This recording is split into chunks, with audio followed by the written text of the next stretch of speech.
So, kids, we are live. Today, I've got a very interesting interview for you with a guy called Emmett, who has got a YouTube channel called Resolving Reality. And he's got a book out which is called Red Pandemic: The Global Marxist Cult. So, what we're going to do today is we're going to interview Emmett. He's going to tell us all about his book. He's going to tell us about the global Marxist cult, which is behind lots of the nefarious agendas that we see today. And he's going to explain a thing or two about it. So, Emmett, how are you doing, my friend? Doing good, Thomas. Thanks very much for allowing me to be on the show. It's great to be here.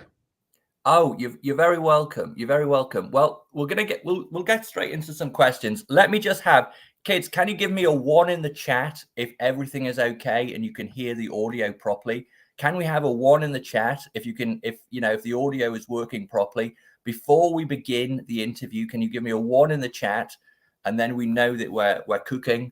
By the way, because Emmett's got a bit of a problem with his internet, so we decided we'd do an audio only interview. So I put up an avatar. I put up the avatar, which I had last been using, and it turns out it's of Claire Core. So if you're wondering why I've got a picture of Claire Core there, it's just I didn't have time to change it. I did a comedy skit one time with Claire Core using Claire Core's avatar, and that's why it's still there. No Name says 1. Basingstoke Steve says 1. Thanks very much, guys. Can I just see a few more 1s before we go? Come on. Can you hear me? I want to know that you can hear everything.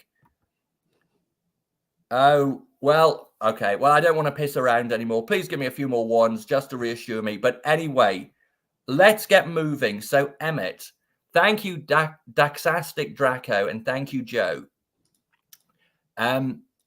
So, Emmett, do you want? I think. Well, let's begin. Let's begin by you introducing the basic, some of the basic ideas about your book.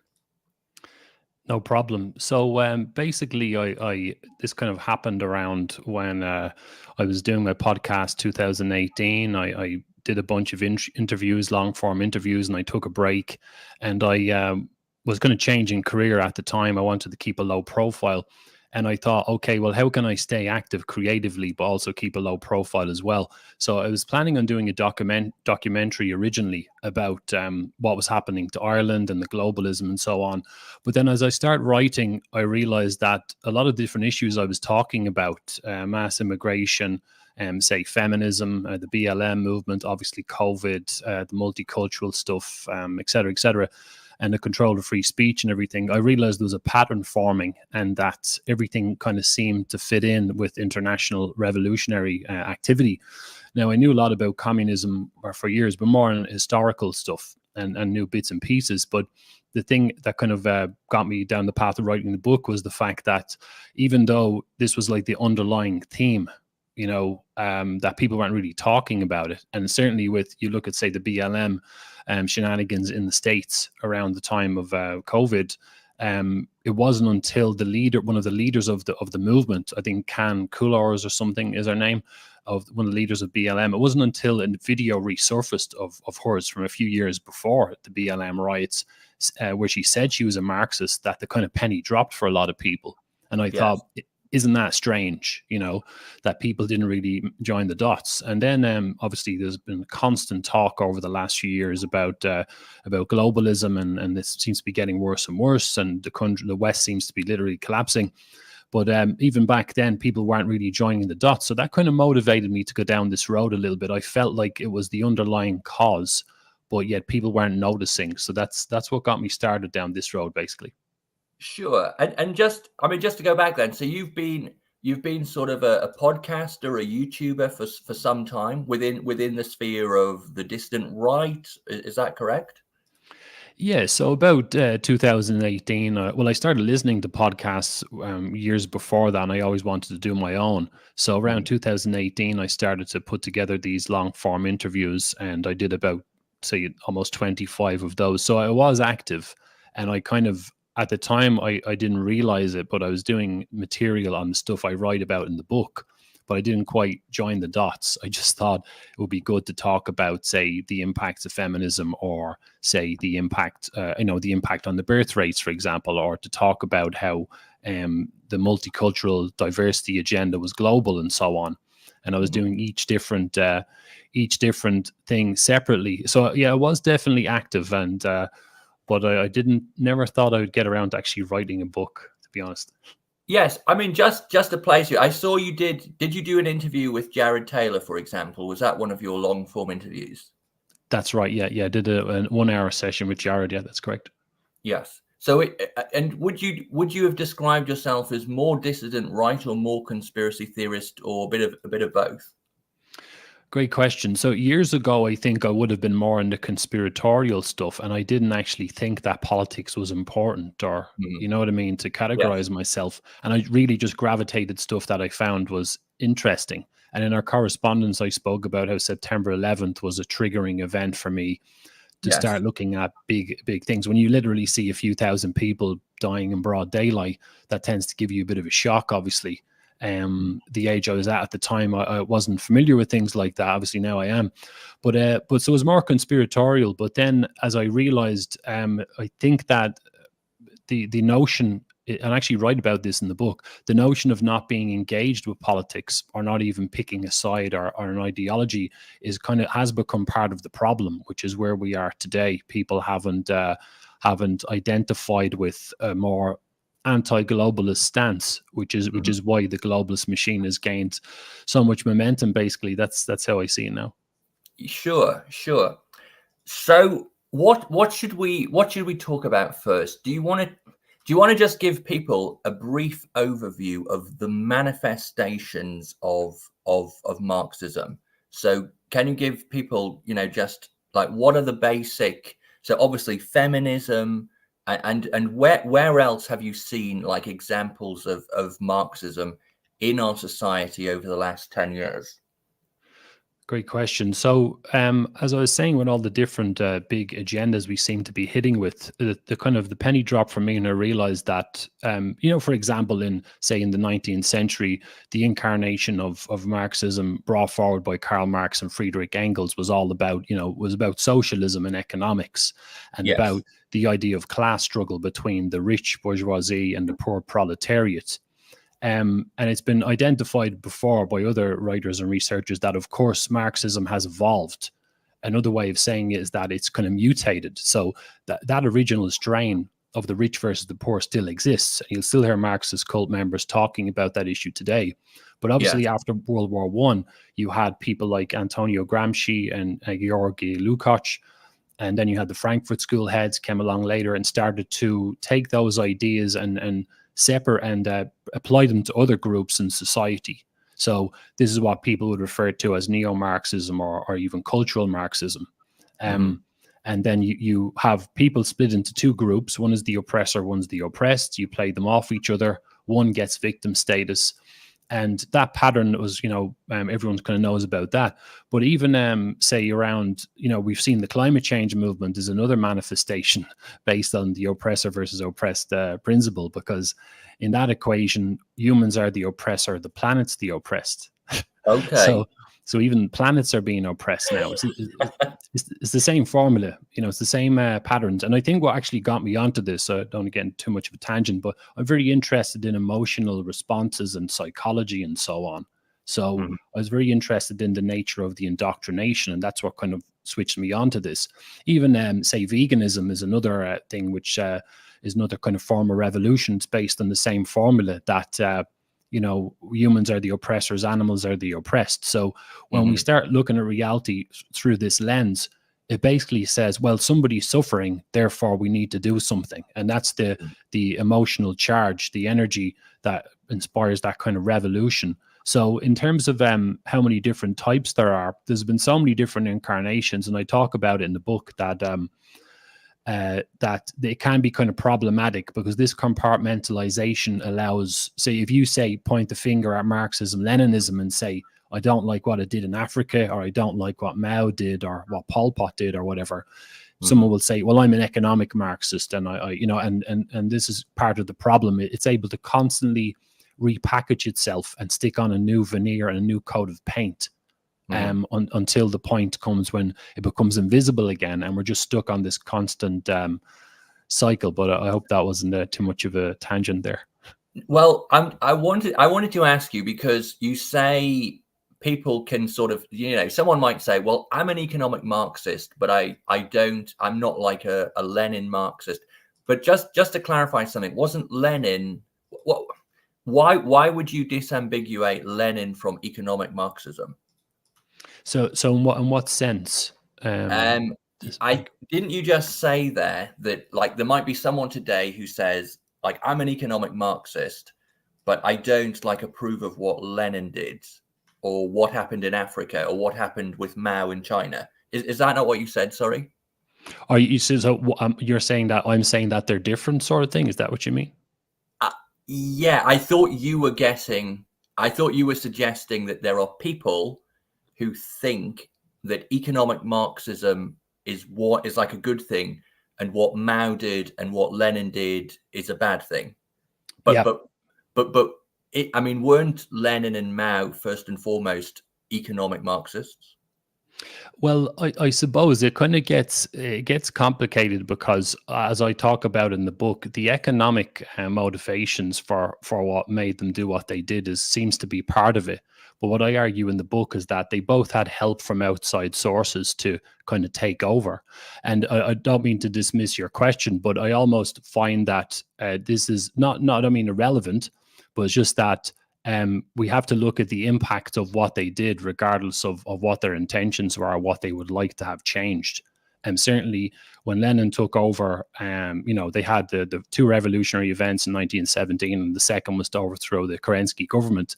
And so whatever Lenin's intentions were, the consequences of that produced a situation where Russia, the Soviet Union, became the major host country for the infection, which then helped the formulation of Red China and so on.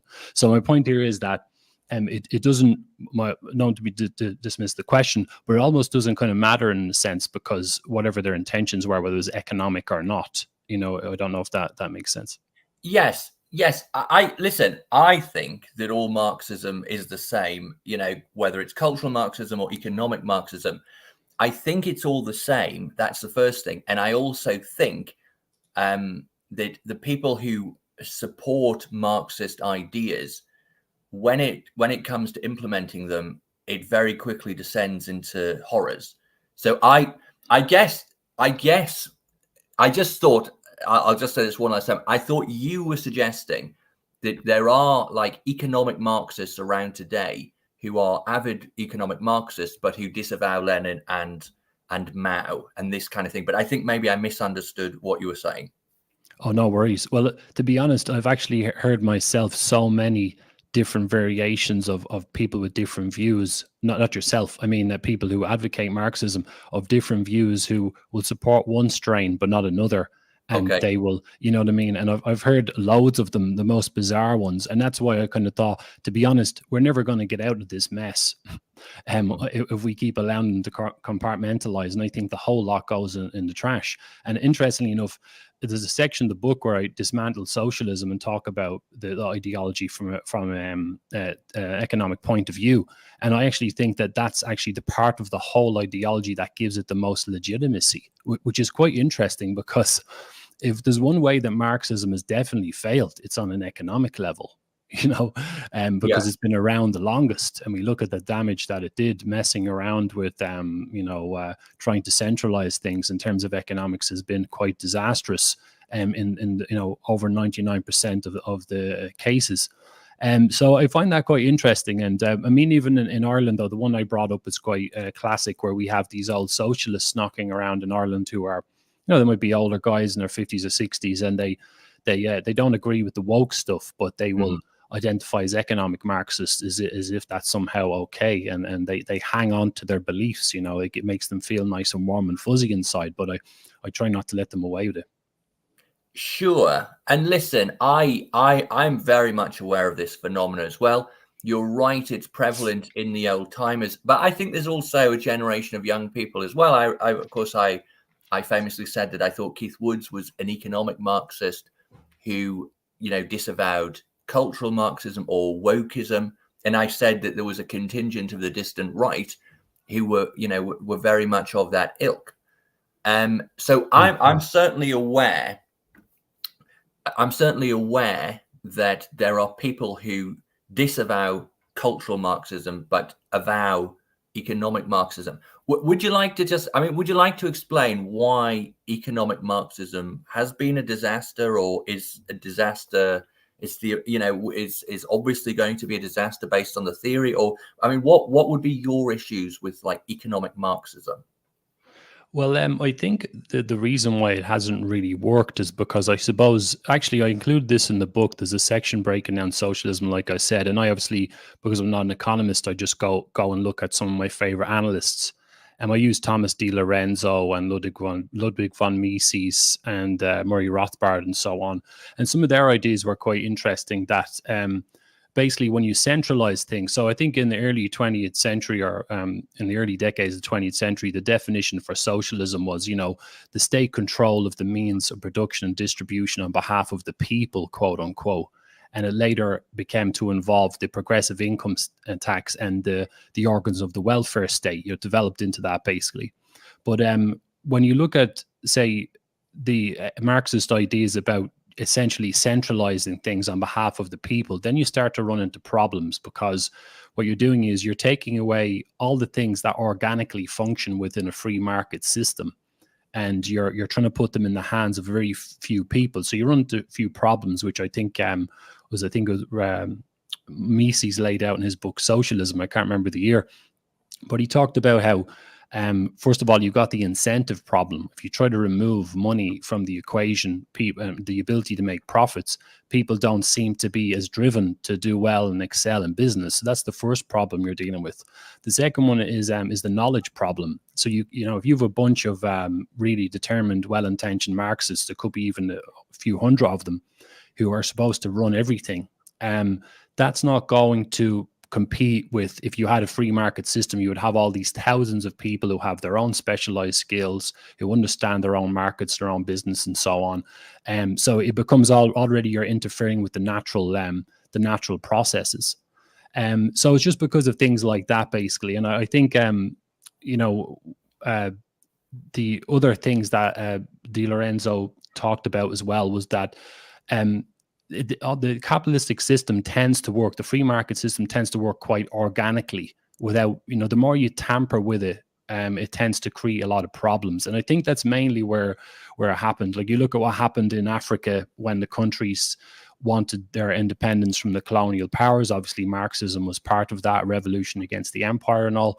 And then you had a lot of black intellectuals taking control of the countries, like Kwame and Nkrumah, and Julius and Nyerere, and characters like that, who took control of their country, centralized things, and start to run it into the ground with socialist theories. So there's plenty of examples of it in the 20th century of how it kind of it didn't work, unfortunately.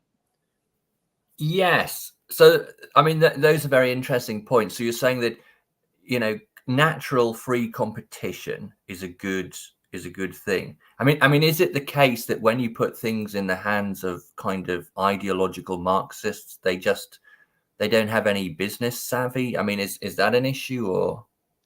Yeah, I think that's definitely part of it. And I talk about that in the book. Obviously, if you're part of a revolutionary movement and you've used, weapons and money to take over and overthrow the government, you might not necessarily have any skills. Like, I think Che Guevara was, in charge of economics at one point in Cuba. To give you an idea. Okay. He was like, he did some medicine or something, or nursing or something in Argentina. So it's an example of what I'm talking about. Like, wanting to have a violent overthrow of an established system or state doesn't somehow magically imbue you with the skills to run the show when you're trying to take over. And so certainly business skills, but I think also what's part of it is that you look at the pattern of everything that they did in the 20th century when they took over all these cult members. It's the components of the ideology that are the problem. So they believe in the idea of enforcing artificial equality, or the later buzzword for that is equity. Yes. Where they find it immoral that, for example, you personally, Thomas, should have more money than me. even though imagine you've been super determined, you're a great entrepreneur, you've made all this money, and I've been lazy, right? And I've lived off an inheritance, but now their inheritance is gone, for example, like Karl Marx. And you might, somehow a Marxist would come along and look at us too and say that that's unfair and that the money should be taken off you and given to me. And that's how they saw reality, that somehow there's wrong here and they need to fix it with their wonderful revolutionary egos. And if you obviously go and do that to an economy or to a whole country, like you look at loads of examples of that off the top of my head. Pol Pot, when he took over in Cambodia, he obviously got brainwashed in university in France, came back to Cambodia, got in charge, started run these Marxist ideas, and start taking from the rich, given to the poor. So the idea of equality, thing, we need to be equal and uniform across society. Profits are evil. And so on. Marx's idea about the labor theory of value, that somehow you can't make a profit from someone else's labor without it being unethical, and that you've somehow, as the business owner, you've somehow stolen that extra money from the worker.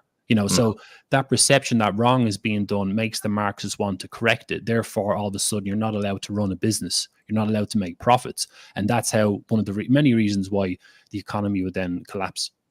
Yes.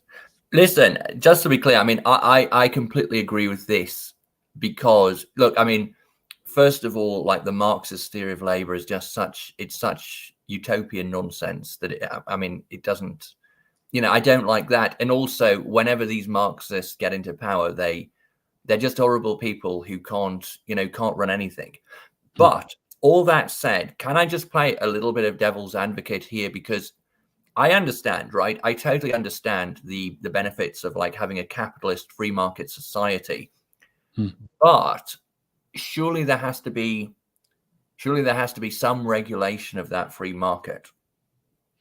Yeah, no, I totally understand that, and I actually mentioned that in the book, that I do say in the book that I don't think the system we have is perfect, and that unfortunately that becomes the small gap which develops into a wedge to allow socialism back into the mix again, to open the door.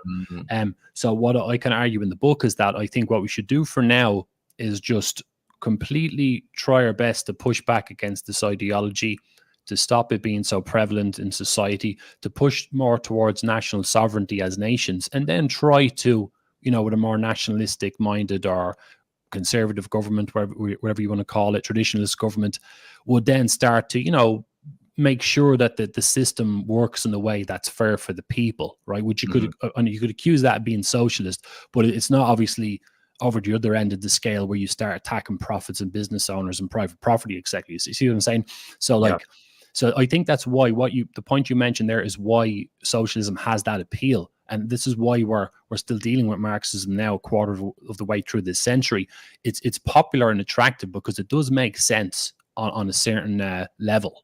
So I hope that kind of makes sense. I think that's absolutely right. I mean, just to go back to veganism that you talked about before, I mean, I think veganism ultimately is nuts. But then again, I mean, you see all these horrific pictures of the factory, the animals being tortured in factory farms, and you think, they're sort of just living in factories, being bred in factories. You've got like little chicks going along a production line, and it's like, because of those kind of excesses of sort of, animal cruelty, you can sort of see why you then get this kind of massive emotional backlash, which sort of feeds the veganist movement. And I think it's the same.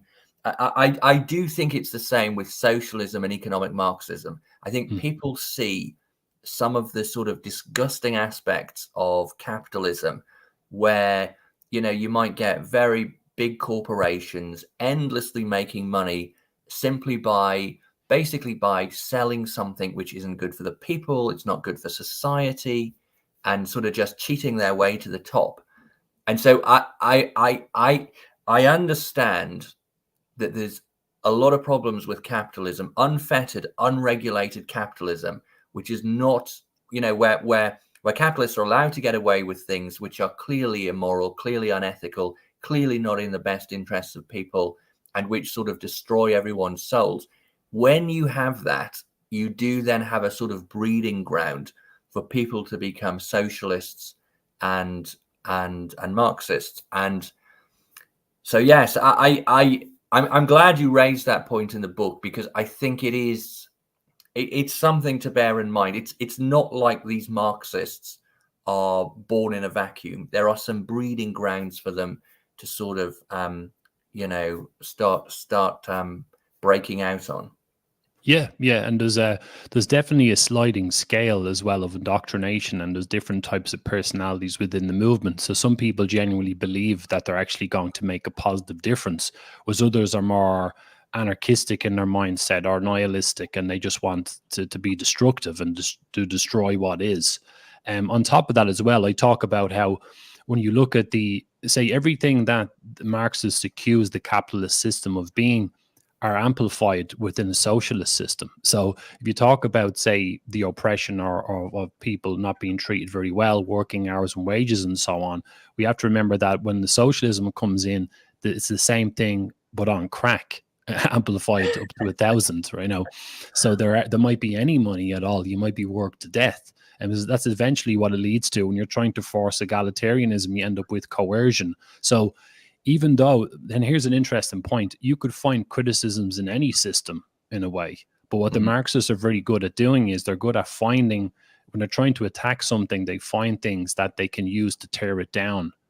So we're talking about veganism, they will always highlight the instances of suffering within the agricultural industry and amplify them and make it seem like it's going on all the time and that it's huge, whereas it may not be the case, And on that point as well, I'm totally for the idea that we could find ways of reducing suffering within farming and so on. So that removes the oppression thing. But obviously trying to convince the vegan activists that it's still okay to kill animals without suffering them, that's a whole other debate as well. Yes. I mean, absolutely. It just seems like there's some inherent, there's always going to be an inherent level of suffering in the world. There's always going to be things like hierarchies where someone is working for someone who's working for someone. Yes. And in some ways, the Marxists are sort of like they're sort of like children who don't want to sort of face the harsh realities of what life is really like. I mean, it's very interesting because you see, to repeat, I mean, when I see like miners suffering, we don't really have that many. Well, I don't think we have any miners in Britain these days. But, when I was growing up, there were sort of still miners around and they'd work these horrific shifts down underground. And you see that, and then you see, rich people, in the celebrity magazines, sitting on millions of money, millions of pounds and finding stupid ways to waste money. And that sort of makes me understand why people might become a socialist. But then again, I've also, in my lifetime, I've seen things go the other way. I've seen sort of good, honest people making money and being way overtaxed, and that money going towards giving people benefits, people who basically don't do anything and they just sit around all day, taking benefits, buying mobile phones and, getting lots of commodities and never having put in any sort of effort to help the world. So it's all very difficult. But shall we move on then to what I call cultural Marxism? Although we talked about this before. You don't like the distinction between economic and cultural Marxism. Yeah, because and there's a reason why. It's because if for example, if for example I'm correct and this ideology is the main thing causing the trouble behind all these different agendas, then what I found in the past is that, because of what we were just talking about, you could say go after wokeism, what people call wokeism or cultural Marxism, etc., and we could all be in agreement and say that that's bad. But then if we're going to say that economic Marxism is positive and it has a reason to exist, then what happens then is the cult as an ideology, as a movement, isn't completely suppressed. And as we've seen in the past, it kind of likes to spread out and develop, and it develops all these different tentacles. So my reasoning is that if we keep allowing it to kind of compartmentalize, even though different sections of it are different, you just constantly allow the movement to keep gaining credence. And particularly in the education system, we have the university students, as we all know, coming out brainwashed, talking about revolution, talking about going against the capitalist system and so on, even though where did they get the money for their course and all this stuff, So I just think my reasoning is very strategic at this point, and I think that's part of we're stuck in this cycle of allowing it to compartmentalize. Even though it is technically different, it's still based on the same principles, like oppressor versus oppressed. There's some oppression. We need to have a revolution. So I consider it all part of the same thing, and none of it is really going to help us. So I don't see why we should allow it to any of it to kind of get off the hook, basically. Yes, and I absolutely agree with that. Because I mean, honestly, it's for me, it's very easy to see that cultural Marxism has just naturally succeeded the Marxist ideas that were already in place in our society, and it's just like it's one leads to the other, if I can sort of put it like that. So let's talk about some of the cultural Marxist aspects. I know you don't like that distinction, and I'm not, repeat, I am against all types of Marxism, but I've been using these terms for so long that I'm not able to change my language at this point. No worries. It is the best term. It is a pretty good, useful term, to be honest. It is useful. Yes. So what, I mean, should we start with BLM? What do you want to talk a bit about that, and the specifics, and why that's a manifestation of cultural Marxism, and what you saw, what you've seen from that movement in the last sort of 8 years, I guess. Sure. Well, when we saw, say, just to take you to, before I go into the psychological stuff or the ideological stuff, what we saw with the BLM movement, that the triggering event was obviously the death of George Floyd, which became international news. And then there was obviously, it ties into a lot of other Marxist things immediately. So it's a white person killing a black person. There's definitely an anti-white element to the ideology. We can get into that later. But obviously it was the whole thing of the fascistic police state, as element to it as well, because the Marxists like to talk about that. So once that happened, then they used that as an excuse to have their march. They're talking about overthrowing civilization. I even put this in the book, that there's a lot of black people going to protests, noticing that there was a lot of white middle class university students turning up who are talking about overthrowing the system, and it's a fascistic oppressor and so on and so forth. Now, my opinion of what happens is that the cop was obviously stupid for doing what he did. And the death was unfortunate in a way, but that doesn't justify the overthrow of civilization, and that, all white business owners should be pulled out of their shops and beaten, and things to be set on fire, So again, pretty soon it became obvious that it was Marxist in nature. But to get into the other side of it, Marxists have created this narrative, and I'm sure you've all noticed this, that they've built this, they like to create false historical narratives, and they've managed to convince a lot of people, brainwash them, that non-whites have suffered more than whites historically. Now, anyone who studied history for 5 minutes will tell you that is nonsense. And even when they talk about race, slavery and so on, all races engage in slavery towards each other, and even of their own people. And this goes way back into history, and I have it in the book. And the Irish had, tribal issues with each other. So did the early Britons and so on. And, all the races did it to each other. In Africa today, they're still chopping each other up in certain parts of the country, and even eating each other, So this notion that one race is worse than the other, that's typical Marxism, where when they want to target one group, they place you in the oppressor class. It's important that they do that. And to create that narrative, they use the media, they use the education system, they use false historical narratives to make it seem that one group is evil and the other group is the victim. And then you look at the consequences. There's a massive amount of crime in America, and increasing levels of vicious crime from non-whites towards whites because of this, because it generates hatred, actually, ironically, racist hatred towards the oppressor class, which in this case is white people. So, you see the DNA of Marxism is always working away in the background here. It's trying to destroy Western civilization, and it does that through various ways. And BLM is one of them, and it's based on the oppressor versus oppressed class struggle principle. Yes, you make some very good points there, and the most pertinent of them is probably that all it does is, I mean, people should be terrified that a group, minorities are being incited, to carry out crimes, Yes. against white people. And I don't know why people aren't worried about that. I mean, what would you say? Because you talked about the white liberals at the BLM march. I mean, just to give you my story, look, I was brought up, I left school in 1998 and started university that same year.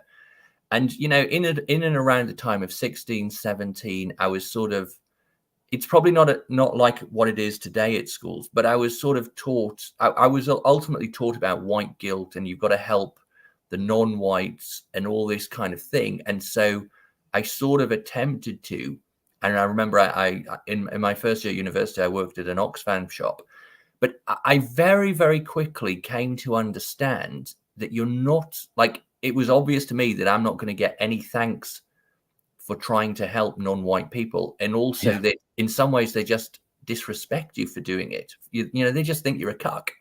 They Right. think you're weak. So Yeah. I don't like what, in terms of getting inside the head of the white liberals who go to these BLM marches and who are always egging on the BLM stuff. I mean, why do they never realize these things? Yeah, it's a very interesting question, isn't it? And I think it ties into the concept of pathological altruism, which I talk about in the book. Obviously, I didn't invent the term, it's been around a while. So it's the idea, for anyone who's listening and not familiar with the term, it's the idea of trying to help other people to the detriment of yourself. Which is a contradiction. Now, if you're a mother who's got a lot of kids hanging out of you or something, that's different. If you're sacrificing yourself or your energy, or you're a busy father or whatever, that's different. But if you're actually trying to help another ethnic group because you heard somewhere that they're oppressed and that we somehow owe them, then we know that that's coming from Marxist indoctrination. And I'm sure you probably remember, the whole Band-Aid thing back in the 80s. Yes. You had Bono and Geldof and all these big named British pop names, George Michael, characters like that.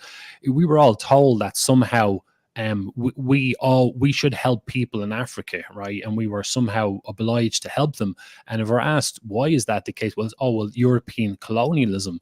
But again, when you look at the history, it was when the African countries decided Marxism got into the picture and said to them, hey, would you like your independence? Would you like to be liberated, quote unquote? Would you like to be free of the European empires?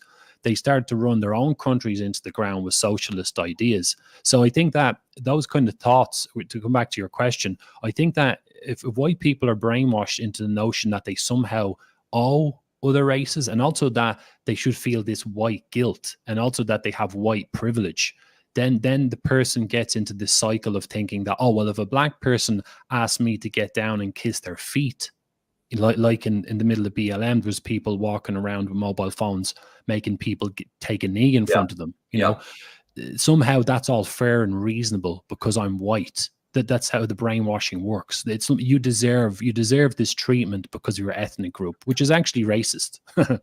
Yes, and it's funny because you see, I mean, I'll say something which some people won't like, but if they did at least say thanks to me, and they were respectful, I think I would have possibly, I would have possibly continued to have had the mindset that I did when I was young.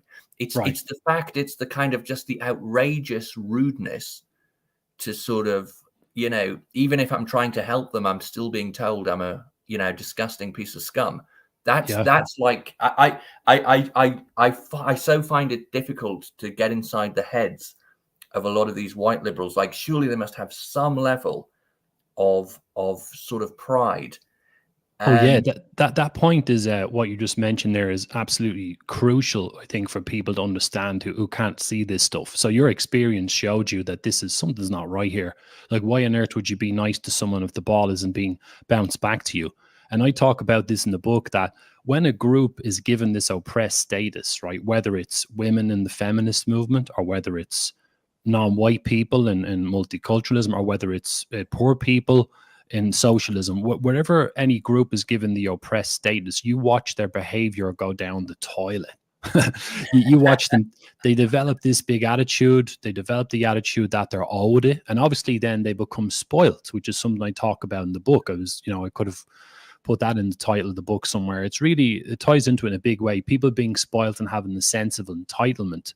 Now, if you take, say, for example, with the mass immigration thing, if you, as we've seen it, say in Ireland's filling up with lots and lots of migrants, obviously now, you see these racial tensions and violence. So if some of them are brainwashed into thinking they're oppressed, and you combine that we are owed stuff, if you combine that mentality with the mentality of having that, the snotty, ungrateful attitude and actually hatred for their hosts, that is a very, very dangerous mix. And that explains why the migrant wave in Europe has brought not just the people are coming into the countries, but they're coming in with an attitude, and the more unsavory elements are actually coming in with an often very aggressive, violent attitude, which is really quite bizarre. And we see the same thing playing out in America. We're talking about the racial violence in America as well. This bitter anger and this sense of kind of we've been wronged, and whatever we do now is somehow fair and justifiable. It really just comes from all the brainwashing, and it's very sad to see, I think.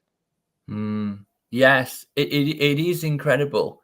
It is incredible, and it's the entitlement. I would have thought that the fact that they're so entitled, that would be the thing which would red pill a lot of white people. But it seemingly isn't. It's like, it sort of reminds me, the whole situation is like when parents decide to spoil the child, and they spoil the child so much that the child just doesn't grow up and just becomes like a complete brat, even when an adult. And that seems to be inherent in this, because it is such an observable, as you say, it is such an observable phenomenon that in every case, whether it's BLM or feminism or LGBT, it's not, once you give them their rights, it's like they don't say, okay, well, thanks a lot, we're sort of, that's it now, we'll call it quits. It's like they act up in the most horrific, spoilt child manner, and they just go on the offensive. There's lots of things to talk about. Do you want to just remind people about the BLM riots, which happened in the summer of 2020? Because you know what? When that happened, I thought this is the beginning of something we're going to see repeatedly play out. Because it was a massive thing. But honestly, it very much died down after that. So do you want to talk a bit about those riots? Because they were scary at times. I mean, not that it was really going on in Britain, but the scenes coming from America were quite disturbing. Yeah, and I know America is where it was definitely most localized, and then we saw other incarnations of it on the streets in London, and I think in France as well, and other parts, because obviously Marxism is global, so you see it spreading out everywhere. But it was most interesting, I was waiting to see how long people were going to catch on that this was Marxist, because when you see, say for example, I think it's forgive my knowledge here, I think it's Trafalgar Square, right in the middle of London, which has all the statues and stuff, if I'm not mistaken. And I put it in the book that you see how the rioters, and they did the same thing in Washington, D.C. and different parts of the U.S., where they went and defaced statues of people they perceived to be racists, like British imperialists, or in America, it was like, the Confederate generals of the American Civil War, or Albert Pike, the Freemason, or, in the UK, it was Winston Churchill and so on. And I put this in the book. That was quite interesting, the pattern. So they defaced or tried to destroy all of these statues that represented something they didn't like. While at the same time, in Germany, a socialist group there had a statue of Lenin erected.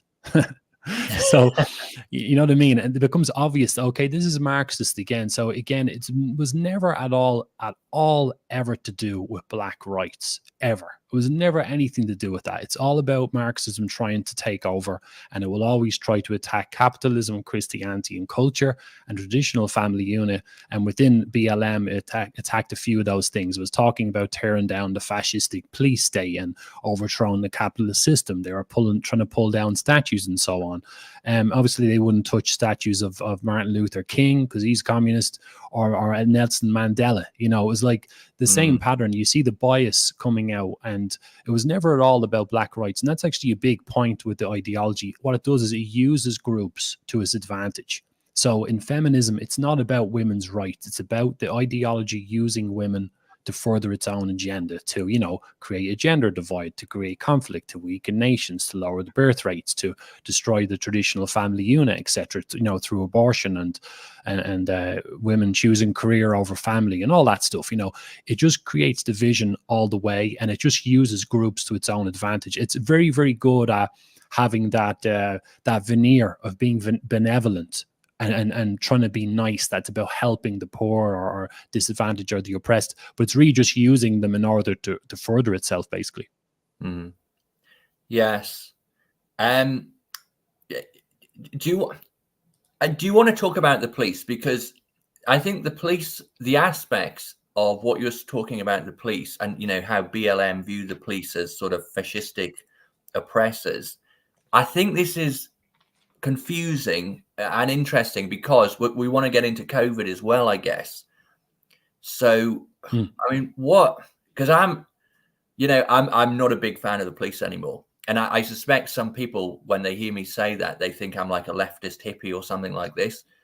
But, you know, I've become totally full of hatred for the police in the last 4 years, in the last 8 years, from all the things I've seen them do.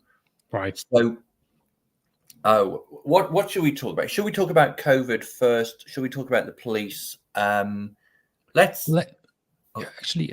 Yeah.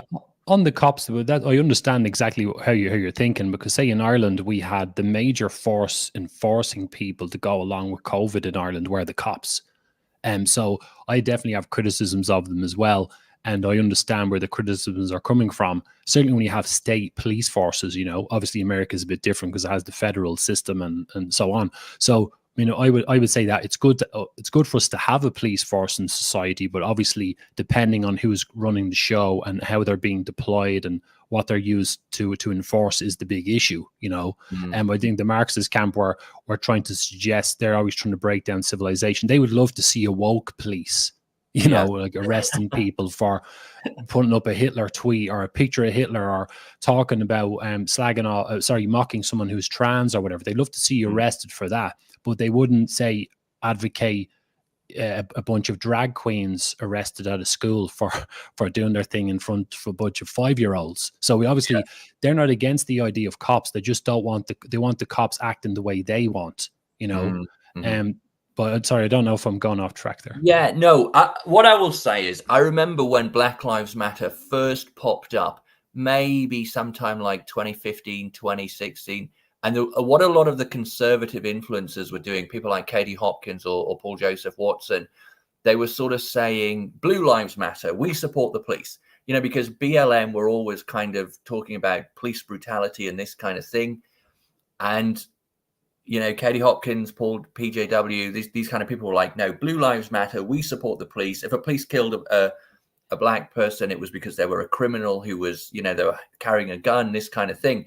But I think people realized very quickly, because in the succeeding years, the police proved themselves not to be, you know, to not want these endorsements. And, you know, the police would repeatedly come out and make statements like, you know, we support the rights of minorities and LGBT and all this kind of thing. And we don't, you know, we're here to help the different minorities, or, you know.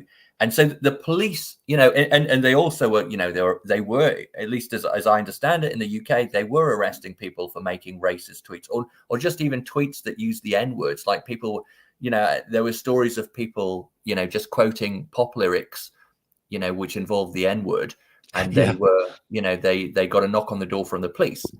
So I think at some point, a lot of right-wing influencers, even the normie right-wing influencers, realized, fucking hell, the police are not on your side. And so it's very, this is typical of what's going on in our world today. I totally dislike it when BLM say that the police are this, that, and the other. But at the same fucking time, I fucking hate the police. And the police, I'm just not on their side after everything I've seen from them, especially during COVID, but also before, when they were, you know, when they knock on people's door because they did a tweet. You know, it's a very conflating issue. Yeah, absolutely. You know, and I mean, I completely agree with what you're saying. And like, again, I talk about this in the book, that the ideology is kind of permeated into all of the structures in society. Now, obviously, in say, we were talking about the 20th century, the history of what people call communism. You look at all the communist states, of course, the whole state, including the police forces and the army, was all 100% locked in with the regime. And obviously, it's very black and white. But in Western countries, that wasn't really the case. But what happened when this ideology started to spread through society years ago in Ireland, for example, the cops were just cops. I'm not saying they were perfect, but they were there to uphold the law and so on. Now you have Irish squad cars going around with the LGBTQ colours on the ass of the car and so on. So the ideology is permeated into, and into all structures of society, including the police force. And now the cops are being taught in the States. And look at what happened in America. They used to have plenty of functioning police forces, but now they're being told that they can't arrest too many black people because that's racist. And they're being told that they've got this built-in racism and bias towards black people, and that's why they're arresting them. It's not because they commit a disproportionate amount of crime. So this is how Marxism is trying to, using the state to proliferate itself. And obviously it's not overthrowing the state or the police force, it's transforming it to serve itself, if that makes sense. Yes. Yeah. And all these lies are just so insidious, because people are stupid enough to believe them.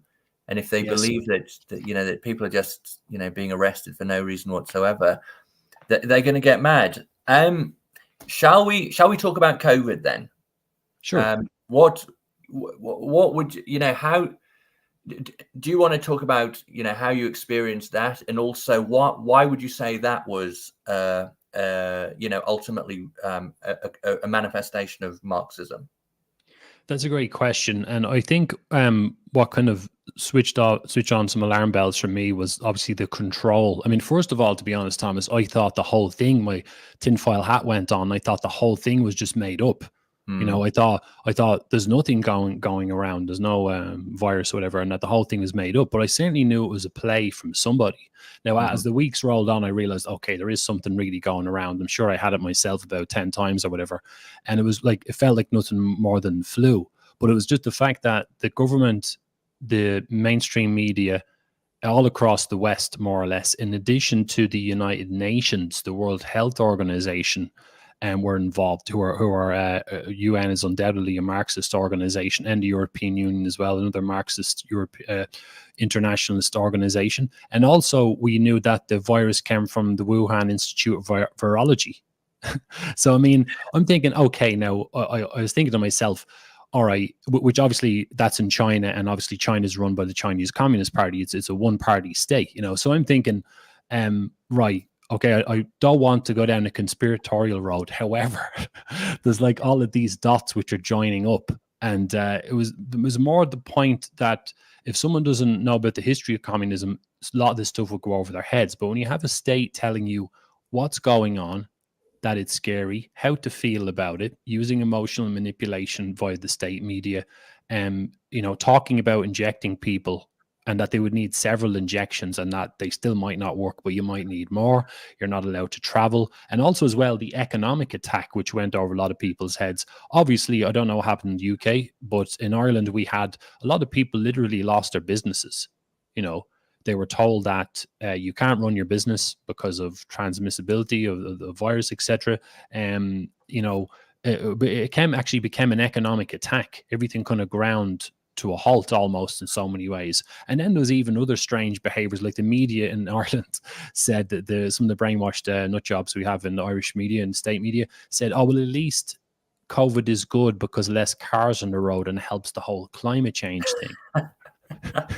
So I'm going, oh my God, this is just, there's so much stuff here that joining the dots. Now, I don't know how much of it was conspiratorial, but the fact that maybe it was an accident, the outbreak was an accident or something, but the fact they used it for coercive purposes made me think, well, this is definitely going on my list, And I the main thing, actually, one of the major subjects, we can touch on this later if you want to, is that one of the things that a Marxist infection does to a country in terms of people's attitudes is that it actually leads to the country not having any sovereignty. It's part of an international community, and it doesn't have the opportunity to decide how it wants to respond to different things, including COVID. It doesn't have the option to close its borders or do anything like that. In Ireland's case, we're locked into the EU as a member state. So, that's why I hope my reason kind of makes sense there. But I think that, again, Marxism is a problem, and it was a problem in Ireland anyway, and it helped us to get into that mess and stay in that mess pretty much. Yes. And that was a very good point about the businesses closing down, because it was, I mean, in some ways it was the very small businesses which basically went out of business at that time, and probably the large businesses sort of hoovered up and Yes. became bigger than they were. So that's a very interesting aspect of it all. Yeah, the closing down of what you're saying is like the centralization of economic or commercial power, and the closing down of smaller businesses. Yeah, that's a good point. I mean, what would you say to people who say that it was more like, COVID was, the COVID sort of rules and the COVID lockdown was more like a sort of fascist takeover rather than a Marxist one? Great point. And a lot of people say that as well in Ireland as well, because obviously one of the definitions of fascism is that it's the merger of state and corporate power in order to dictate control over the people. And obviously during COVID, you had the governments working with, say, what are their names again? I was forgetting their damn names. The vaccine producers. Yes. Anyway, so the different pharmaceutical companies basically, and obviously they're big money and so on. So there's collusion, and that is fair to say as well that it's fascistic. But obviously everything, and this is another thing I talk about in the book, everything that fascism has ever been accused of being authoritarian, suppression of free speech, and lack of rights and centralized power and all that, communism has always been just as much. In fact, historically, communism has done it more over the 20th century. If you go from 1917 to the Russian Revolution till the beginning of the collapse of the Berlin Wall in 1989, in that period, communism done a lot more than fascism did because it's a bit more localized. But I understand the point, though. But I understand the point. However, I actually advocate moving away from using that term again, because what it does is it kind of it doesn't apportion enough of the blame to Marxism in a way that I think is kind of fair, and creates that kind of like, what do I call it, divergence of opinion, shall we say? Because I think that Marxism is the real threat in the world, but the Marxists will obviously keep pointing at fascism constantly. So I just purely think in terms of a tactical problem solving point of view, I would describe it more as international communism. Yeah. Sure. Do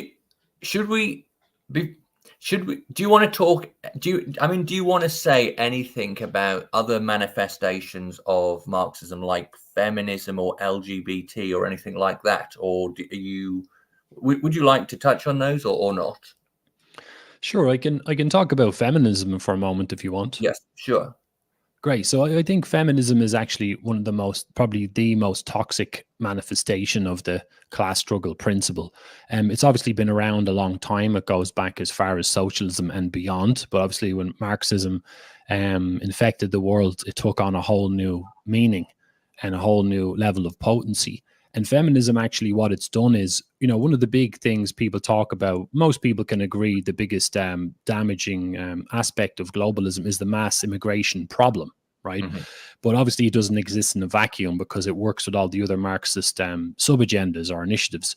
And one of the effects of people talk about is obviously the white race across the West. Now, I know people like to throw labels around and might say, they might accuse me of being a white nationalist or whatever they want to call me, but the fact remains that it's clear that the birth rates of white people across the West have kind of dropped down quite a bit.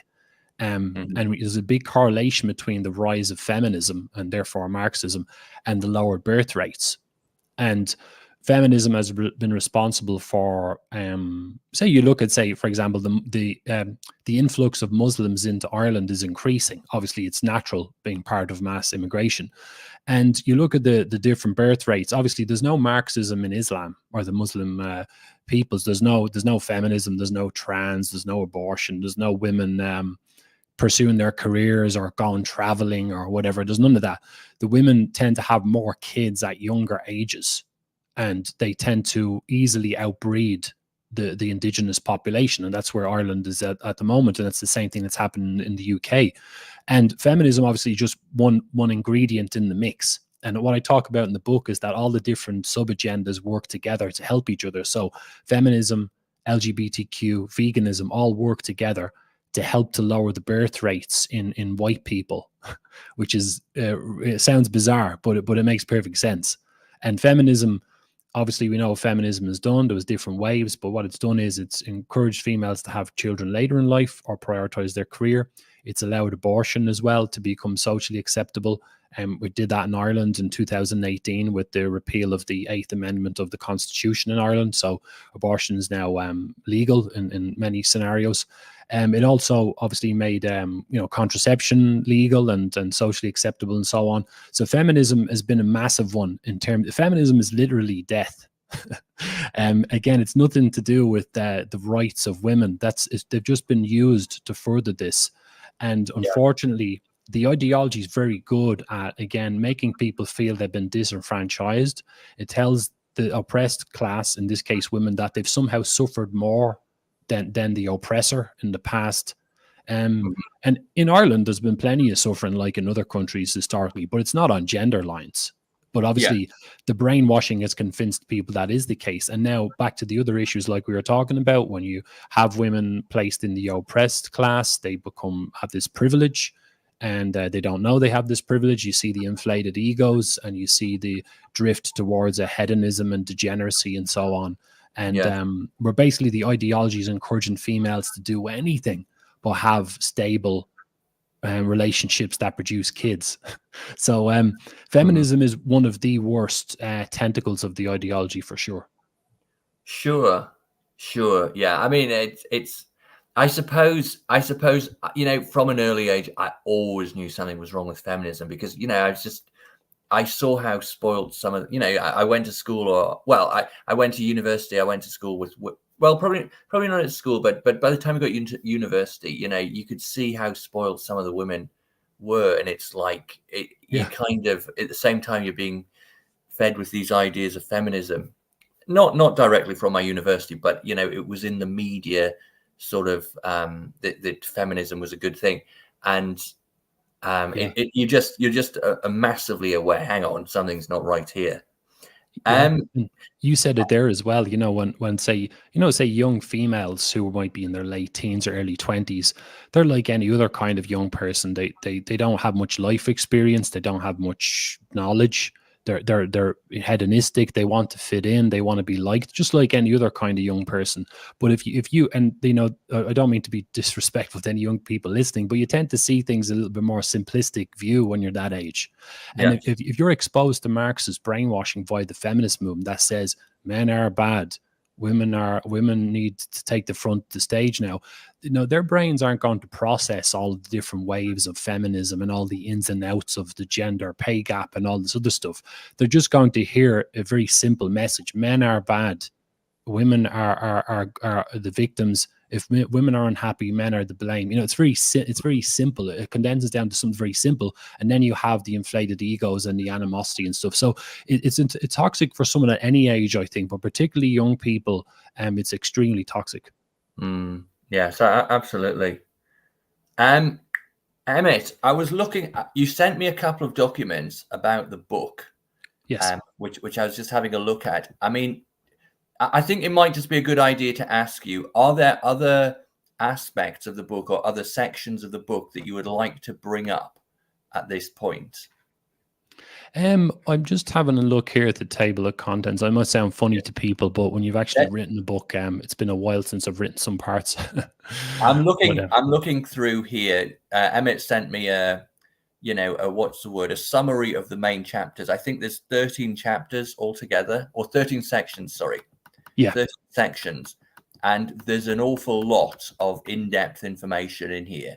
So if you'd like a deep dive on this subject, It looks like a great book to get that deep dive. But I mean, there's so much that I that you might want to talk about. Is there any topics that come to mind that you'd like to touch on? Actually, one of the, I suppose, to go to the jugular, I think one of the biggest damaging effects of this ideology is that it's convinced us all, and including myself, I'm including myself with everyone, that it's kind of convinced us all that the idea of, say, being proud of your ethnic group, or maybe not being proud, but being happy to be who you are, or to be a part of the nation that you're from, whatever, is somehow a dirty concept, that it's bad, and that you're just 2 steps away from sticking on the Nazi uniform, and you want to gas 666 million Jews, and you want to invade Poland, all this stuff, right? So they've done a really good job of brainwashing us into thinking that way. And I used to think that way myself. I used to literally remember a long time ago, I remember thinking, oh, I don't like that kind of thinking. That's really backwards, that's very, it's not cool. We're world citizens, that kind of thinking. And I used to think this was quite benevolent. But then I realized when I start joining the dots, especially in the last 10 to 12 years, I kind of thought to myself, wow, like if the world is not all full of sunshine and rainbows, and this notion that we can have a country with porous borders or just let anybody in might have seemed like a good idea, but now when you look at what's happening to Europe, it's clearly not. And then also the European Union as well in and of itself, and we can talk about Kalergi and stuff like that if you want to, but the pan-European movement started in the 1920s and was distinctly Marxist. And as I often say, the European Union is not malfunctioning. People might think it is. I disagree. I think it's doing exactly what it was supposed to do. It was supposed to be a multi-ethnic super state with no borders, directed by people in Brussels. And that's what I think. Basically, I digress a bit, but the ideology, one of the most damaging effects in terms of how it affects nations, is that, to get away from the cultural Marxist stuff, is that it turns people off the idea of being patriotic, and somehow that's bad, and that's actually been catastrophic. And obviously the UK has been struggling with Marxism for a long, long time. Marx is buried in London, I think in Highgate, Holborn, Highgate, sorry, and that's where he authored Das Kapital, and that's where the First International was set up, and where the Fabian Society was set up. So the UK is obviously showing signs of that same malady, and obviously you've got Keir Starmer in power now, who's a Fabian socialist. It just goes on. And the ideology, again, back to kind of what we were saying earlier, brainwashes people into thinking that somehow we owe others on a global scale. And if the Titanic is just sunk and you've got a boat and it's going to take 20 people and you've already got 30, you can't take another 100. Yeah. So, anyway, I think that's a big one, the whole destruction of national integrity and national pride. Well, I mean, absolutely. It's, I mean, as a sort of middle class person, like I'm very wary of going anywhere, making any bold statements on those fronts, because, my family, will, or I can hear their touch of disapproval already, because they're fully brainwashed by all this Marxist stuff. And you're right. Marxism is such a powerful tool, because it's convinced people, especially white men, that they should be absolutely ashamed of everything, their entire identity and their entire existence. And it's crazy. I mean, let me ask you this. Oh, actually, before that, I'm surprised Marx was buried in London. Karl Marx was German, right? I mean, I know he was, who-ish, but was he from Germany or? Yeah, he was German. Yeah, he was, I think, 18. I'm just guessing now. Sorry, I think 1812. Is that right? Thereabouts. Yeah, he was, yeah, absolutely. And I mean, he came from a long line of rabbis and stuff, and he's a very peculiar guy, because, and this, I find this fascinating, right?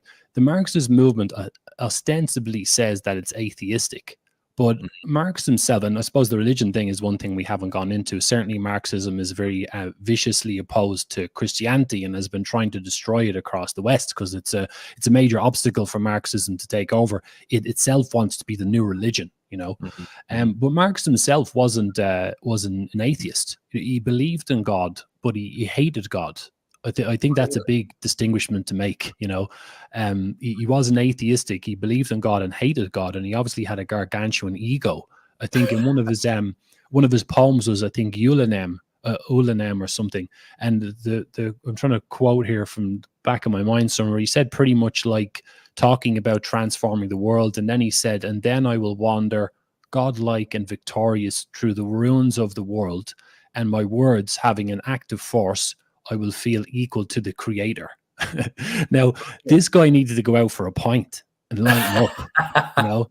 So imagine having that kind of an ego. And fair enough, he did die a long time ago. He died in 1883. But if you have someone who has that attitude, who's written the Communist Manifesto was just a pamphlet, and him and Engels wrote it. But then he came out with Das Kapital, which is regarded as this like milestone work in economics, right?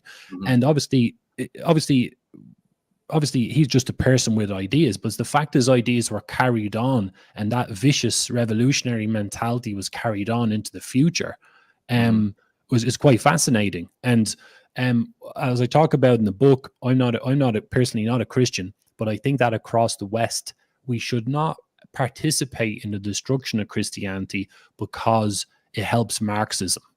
So, you know, and Christianity certainly has beliefs in it. As we've seen in the 20th century, look at how the feminist movement would used to launch themselves, you know, topless probably, launch themselves at the church saying, we want contraception, we want abortion, you know, we want divorce, blah, blah, blah. They deliberately identified the church as being the Catholic Church as being a massive obstacle to Marxism. So my stance is, I'm not Christian, but I think we should not allow Marxism to systematically destroy Christianity. And you see how they flip-flop. Like they will clearly have an alliance with Islam when it suits them, but they will simultaneously attack Christianity. So, you know, it's all just a big mess, but apologies if I went into a tangent again. Yes, no, I find it very interesting. I mean, I don't know anything about Karl Marx. I always thought he was kind of a useful idiot.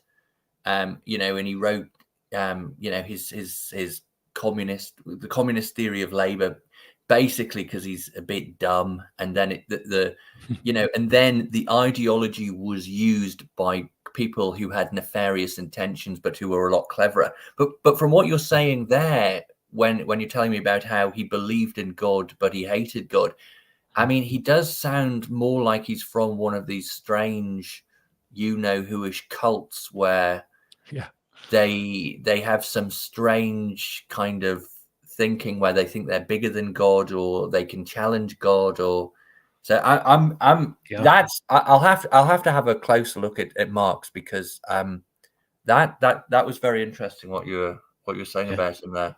Oh, you're right on the money. And actually, I talk about this in the book, and I know that Christians actually have an advantage over non-Christians of catching on to this stuff, because obviously Christians know about the idea of good and evil. Now, I appreciate some people say, why isn't he talking about voting? We need to vote our way out of this.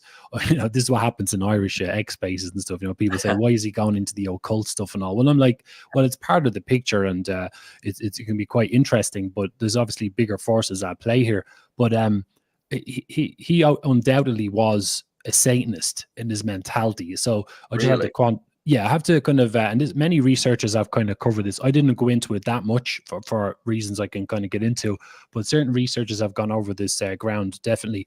And so Satanism, for anyone who doesn't know, is basically the belief system that says that humanity is no good and we don't deserve to be here. Another interpretation is that it's the religion of the ego. So, you know, the way Christians will actually have the advantage understanding this stuff, because they know about the concept of good and evil. They know that the devil, whatever that was, you know, wherever he was, whether it was real or not, or whatever, the idea was that the devil didn't want to destroy us directly, but he wanted to make us destroy ourselves through temptation and slander and blah, blah, blah, right? Now, people say, what the hell has that got to do with what's happened in the world today? Well, you think about it, Marxism has that satanic DNA that's right in front of us. For example, say look at abortion, right? There's most abortions that happen in Ireland since the 2018 referendum. They're not coercion. They're not like, rape or fatal fetal abnormality. These are called social abortions, where the female is perfectly healthy and so is the baby. She just doesn't want the child. So the feminist brainwashing has convinced females that it's okay to do that. So can you think of a more anti-humanity act than abortion? You could probably say murder, but hang on a second. Killing adults in certain circumstances can be justifiable because of guilt. They're assaulting you, they broke into your home, or a war, or whatever it is. But no one can justify killing the unborn child because they're somehow guilty of something. So I appreciate some people might not want to hear this stuff. Maybe I don't really know exactly the audience, but I kind of I think it's whether or not you believe in that kind of stuff. Like I said, I'm not a Christian and I have my own little theories about certain things, but whether or not people believe in God is irrelevant. What I'm saying is, if there's an ideology in the world like Marxism that's very destructive, that has these satanic undertones, we should all give a shit. That's what I'm saying. Because we have to understand our enemy. That's why I talk about this stuff, if that makes sense. Sure. Let me now come to what I was going to ask before, which is to what extent have you been successful in telling people to what extent have you been successful in red pilling people, either people in the real world or people online who are maybe not as red pilled as we are? Like, to what extent have you been successful with that, and telling them about the ideas of your book? It's a brilliant question, Thomas, and I'm still trying to answer it myself every day. Like how much of an impact has it had, and it's very difficult because I know some of the UK history, and I know Marxism is global, but in Ireland certainly, Marxism is definitely part of the furniture in Ireland. Because Ireland is quite interesting. It's a westernized country that was primarily Caucasian for most of its history. It's been Christian for a good few hundred years, but it was also under the control of a colonial power for quite a long time. So very similar to African countries. So even though ethnically and culturally we're super different to like African countries, we share that thing in common. And actually, one of the things I really struggle with, and now plenty of people in Ireland understand me, but there's also a lot of people who are still a bit brainwashed in Marxism. They think the idea of Irish freedom and sovereignty is something to do with the IRA and, the struggle, the Republican struggle. You see what I'm saying here? Like the IRA movement was very easily early. The Northern Irish Troubles, all that violence, all happened because of Marxism, in my opinion. And the IRA and so on were Marxist very early in their history. It didn't just happen in the 60s. So basically what I'm trying to say here is that I think Irish people are going to struggle to absorb this, I think, in many ways, depending on their background. But then again, to be honest, I only know that quite intimately because I'm Irish. Like I don't think any country has the advantage when it comes to dealing with this, because we all have our pasts. We've all been contaminated in different parts of our history and so on. But it's a difficult one to answer. I mean, I started doing the podcast in 2018. And you always get good feedback. But interesting enough, when I came back after the break, I got back to this late last year. And when I came back after the break, a lot of the old fans I had who enjoyed the more conspiratorial stuff, I don't seem to notice them around so much because I've gone a little bit more nationalist, quote unquote, and anti-globalist. So, people, maybe if you're not entertaining them, they're not interested, sort of thing. Well, I also think a lot of the conspiracy theorists get scared off with the nationalist stuff, which is a very poor response, really, because yes, the nationalism stuff is part and parcel of the conspiracy stuff. I mean, it's not 100%. Yeah, so it's really quite weak of the conspiracy theorists not to to get scared off by this stuff. I mean, conspiracy theorists often say stuff like stupid. A lot of midwit conspiracy theorists, let's say, often say things like, "Oh, don't let them divide you along, race," and this kind of thing. And although there's a time and a place for that mentality, when you're living in these nations where there's a clearly anti-white agenda, and you're not willing to call that out and talk about that, I think that's disingenuous. But Great point. yes, what I wanted to say, Amit, was, I mean, I can imagine indeed that there's a lot of kind of dyed-in-the-wool Marxists in Ireland who are still to this day, they're all kind of saying, we've got to get the British out, or we've got to get the English out. And Yeah.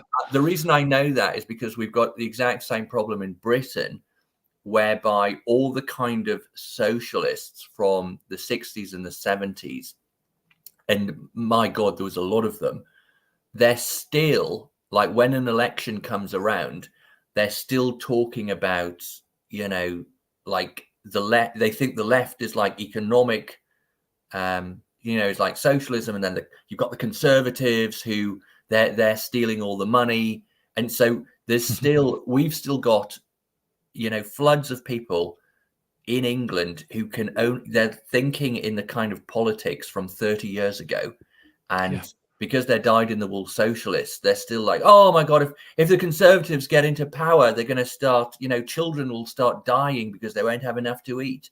And so I can totally understand that in Ireland, you'll have the same problem where people cannot update their software and realize that we're living now in a different paradigm, and that, that there's bigger issues on the table. Oh, great points there. Yeah.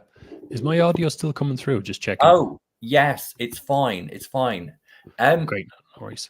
What about, in the book, do you talk about solutions, or is that another, is that an aspect of the book, what the solution to this problem is? Yeah, absolutely. Because I'm definitely one of these types. I'm very orientated in trying to fix things, and I'm one of these personalities. I hate things being messy. And I think this mess has gone on long enough. And I don't mean to sound arrogant. I know what difference can one person make, but we all make our contributions, I suppose. And but because even though this story isn't new, it's not necessarily a new issue, it still isn't resolved. So therefore, I'm like, well, let's have another crack at this with a new point of view. And in terms of solving the problem, I do think I'm going to actually talk. The comments on YouTube earlier mentioned a character by the name of Yuri Bezmenov, who many people know about. He's a former Novosti press agent working for the Soviet regime. He was based in India in the 1960s, and he later defected. And he spoke about the solutions for what he called ideological subversion, which is pretty much the Soviet system of taking over an enemy country, which pretty much we're dealing with, but we're dealing with a different type of subversion, but it's kind of related. He said the solution was to pretty much use education to educate new generations of kids with more nationalistic, patriotic ideas, because they're antagonistic to internationalist Marxism. And they really are a good way of a bulwark to push back against this. And he said, it made the point, very interesting point as well, that many people, when they reach a certain level of indoctrination, they're finished. They're kind of, he said, they're contaminated. You're stuck with them. And so therefore, I'm not suggesting that we can deprogram people. I'm not saying that I can have a debate with a Marxist and they'll go, oh my God, I understand now. I don't think that's going to happen, because as you mentioned, there are people that, you kind of hinted at it. When people have these belief systems that are stuck in their ways, the ego comes into the picture. No one wants to be told that they've spent the last 45 years, excuse the term here, talking out of their arse. They don't have a clue. No one wants to hear that, because the ego and so on. So Yuri mentioned that, and I agree that certain times people are just stuck like that. So therefore, kids are the future, And I talk about in the solutions part of the book, parents have their work cut out to keep their kids insulated from this stuff, and on top of that, have to teach them the other, which is patriotic, more national sovereignty based ideas and more traditionalist ideas to push back, That's something that we have to put a lot of emphasis on, because the clock is ticking for Western populations. Demographically, we don't have a lot of time to do this. And one of the most frustrating things in my work is that even though, like I'm saying, this is the biggest problem we have, it's the ideology behind all the trouble, people still can't see it. And they don't even know what to call it. So we're even at that level, and we have to go through those little steps first before we start to actively use the solutions and so on. And that's where the book comes in. It clarifies things and takes a person from who has no knowledge at all up to a competent level, at least enough to be able to oppose the ideology. Yes. I mean, have you had arguments with people in the movement, in quotations, who disagree that the problem is Marxism? Or an interesting one I can think of is where I deal with quite a lot in Ireland and X spaces and so on, is people with a more libertarian mindset, or more, not libertarian, but that's actually not a bad idea in so many ways. But I mean, people are more kind of centrist, or if that makes sense, I suppose. I know it makes sense, but I mean, I struggle to make sense for myself sometimes. But where they don't want to identify the ideas of nationalism. They're worried about being called right wing, but at the same time, they don't agree with wokeism and outright communism and so on. And I'm often reminded by these types, oh, well, there's different types of Marxists, and we shouldn't be so hard on them in a way. And it's a bit too emotional, you know what I mean? And I'm like, well, any kind of Marxism, whether it's economic Marxism, that can be extremely dangerous and destructive, and it has been. Or a person can be saying, oh, well, we need more trans rights, which leads to kids of 12 and 13 thinking they're in the wrong bodies, and now they're getting puberty blockers and getting surgery and getting their bits chopped off, So one of them seems a lot more horrific on an obvious level, whereas the other one, like economic Marxism, doesn't seem horrific because a lot of people don't know the history and they don't understand its economic poison. And so that's one that crops up sometimes now, I must say. And another one as well is, like I mentioned, the Irish Republican movement in Ireland, and particularly people up the north on the more nationalistic side in the north. A lot of them don't realize that they're actually brainwashed with Marxist thinking. And they're the types you mentioned earlier who will say, oh, the far right in the Republic are allied to the Brits and or the Unionists and stuff. And I'm like, you're all fucking mental. To link into what you said, we have to keep things simple, because if we get sucked into discussions about left and right and this and that, it's really, really simple. Who's against globalism and who's supporting globalism, And so that's why I totally agree with, say, I will have more in common with a person in Northern Ireland or in the UK, Scotland, Wales, anywhere, who has their head screwed on, who knows globalism is bad. You people are my allies. Whereas people in Ireland, they might be from the same background as me. They could be from Dublin, working class background, just like me, but they might be brainwashed and think that Marx was some sort of genius or whatever, and trans ideology is the way. These people are my enemy, even though they're similar to me, if that makes sense. So that's how I make the distinguishment, really. What do you make of the rise of sort of anti-globalist parties? I mean, like Le Pen in France, or anti-globalist politicians. I mean, what do you make of Trump? What about those kind of, what do you make of any of those people? Very interesting question. I think about this a lot all the time. And obviously we've seen how sometimes, I like the idea in principle, of course, but because we're dealing with politicians, it's hard to know, the difference sometimes between what they say and what they do. And sometimes they flip-flop. So like, say, Giorgia Meloni, for example, was supposed to be this great character. Apparently she did a 180 on mass immigration, I think, as far as I've heard.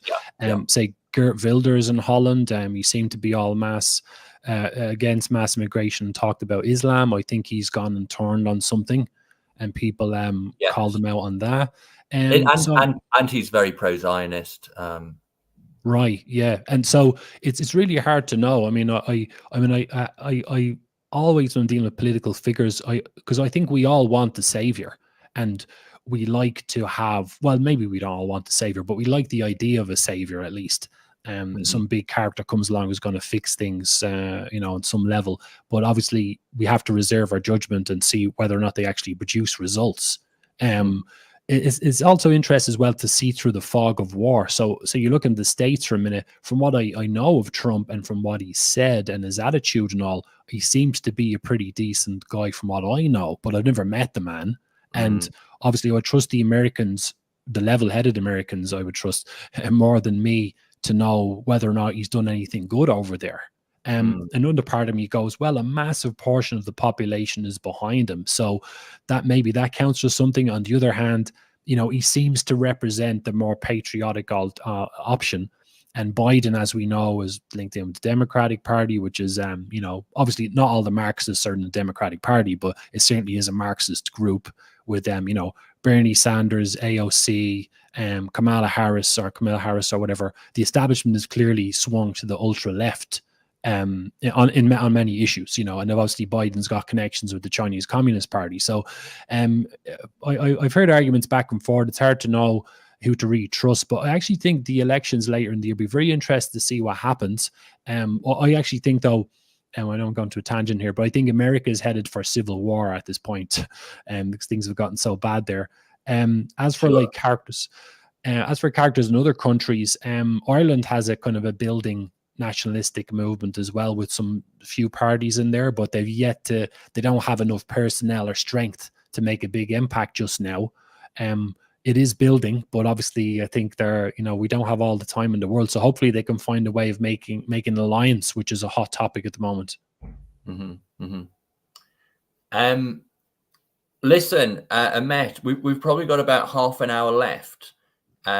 So, I mean, first of all, let me ask the chat. If you've got a question that you'd like to ask Ahmet, can you think of it now? And then when it's ready, put it in the chat with a capital Q in front of the question. Ahmet, I've still got quite a lot of questions. Well, I've got some questions I'd like to ask you, but I'm aware that have you got something you want to say before we come to the close? Not anything off the top of my head right now. No, there's nothing you're desperate to talk about. Right. No. Okay. Well, what about this then? So what about people who might say Marxism is not the only problem? You've also got liberalism and libertarianism. I mean, what would you say to that? Great, that's a good one. So libertarianism, as far as my definition, is the idea that, limited government and that respects people's rights.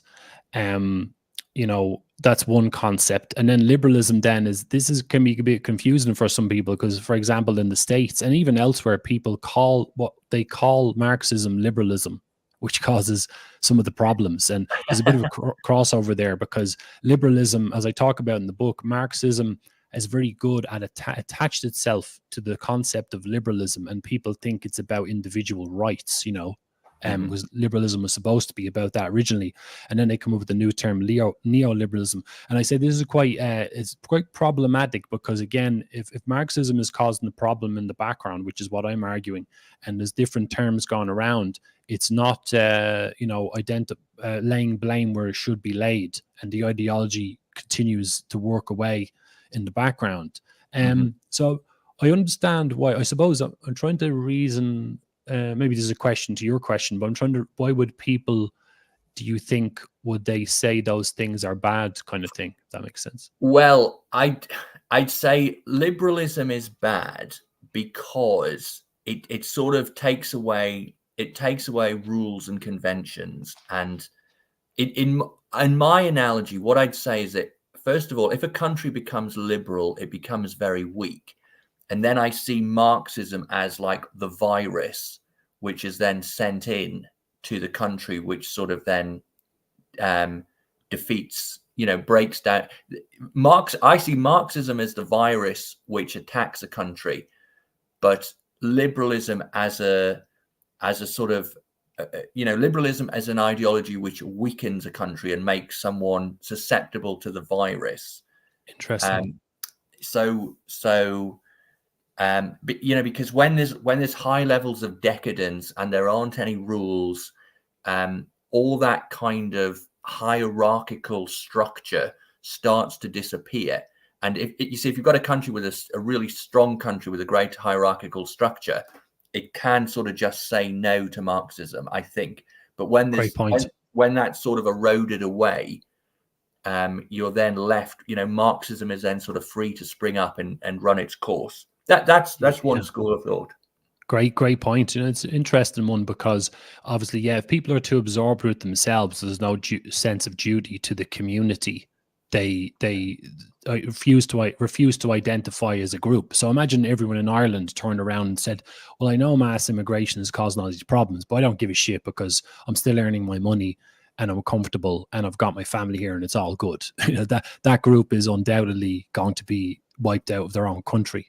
Yeah. So it does make sense, and I understand that. And maybe I'm being too simplistic with my thinking here, but I think that having a more nationalistic approach where people identify with the country, they have their own rights and live their own lives, but they identify that we need to be part of a cohesive unit as a nation that can keep us insulated from other things. So I suppose, I don't know if that would qualify as maybe a more nationalistic setup with libertarian principles, perhaps. Maybe that would be good. And would also, my recommendation personally, and I hope people listen to me, I'm going to get this message across if it kills me. On top of all that, I would like to see the state and the people having a strong anti-Marxist stance. That to me would be the perfect system. I mean, I think the reason some people would also blame libertarianism is they'd say that libertarians, they just don't care, and they're just sort of like, it's a utopian, it's a nice idea of the guy who sort of lives in the woods and goes fishing and hunting and looks after himself and his family, and then doesn't have to pay taxes to the states. That's a nice aspect of libertarianism. But if you take that idea too far, it's sort of like saying, well, I don't care. I don't care about my nation. I don't care about the people around me. And you've sort of, as you say, you've got to have some kind of like nationalistic sentiment, or I think you've got to sacrifice certain levels of libertarianism and liberalism to for the greater good. And you have to have some kind of idea that as a nation, we are a society and we work together and there is some give and take.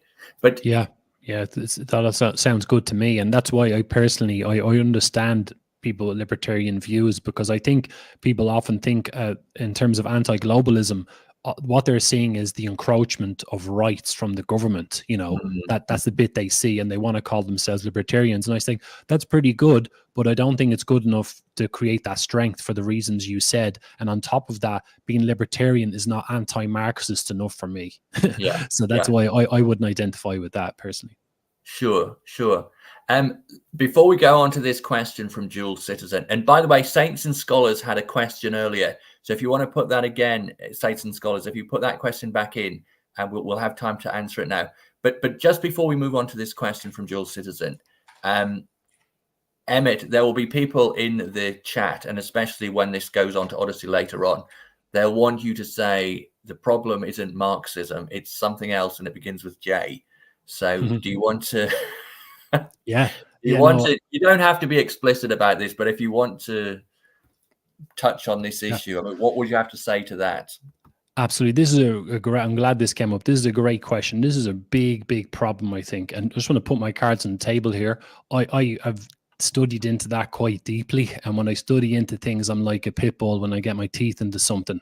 I go right in there. So for years, I went around spewing hatred for this group. Now, I fully appreciate, and I get this all the time, that this group who shall remain nameless, and I appreciate by talking this way, people are going to say, oh, he's one of them, or he's working for the other side, or has he not read this book? Has he not read Under the Sign of the Scorpion by Yuri Lina? Does he not know about the Talmud and blah, blah, blah, right? So yes, I know all that stuff, but here's the thing, first of all, right? When you look at a country like Ireland, it has a certain portion of the population who are of that group. And indeed, that group goes back in Ireland over 1,000 years, right? So there's certainly an element of that population who is of that group. But there's a lot of Irish people who are brainwashed with Marxist international thinking who are more to blame, because there's more of them. They're more to blame for the state of affairs in Ireland than this other group. Now, people will say, yeah, but Marxism comes from that group, and do you not understand? Yes, people say, do you not understand, to me quite a lot. I understand, trust me, right? But again, let's think in terms of tactics. I don't like this thinking, because people are always projecting blame onto other groups for the mess that they're in. I think Irish people need to take the blame themselves. It doesn't matter where the ideology came from, or if there's a group in the world who's pulling all the strings.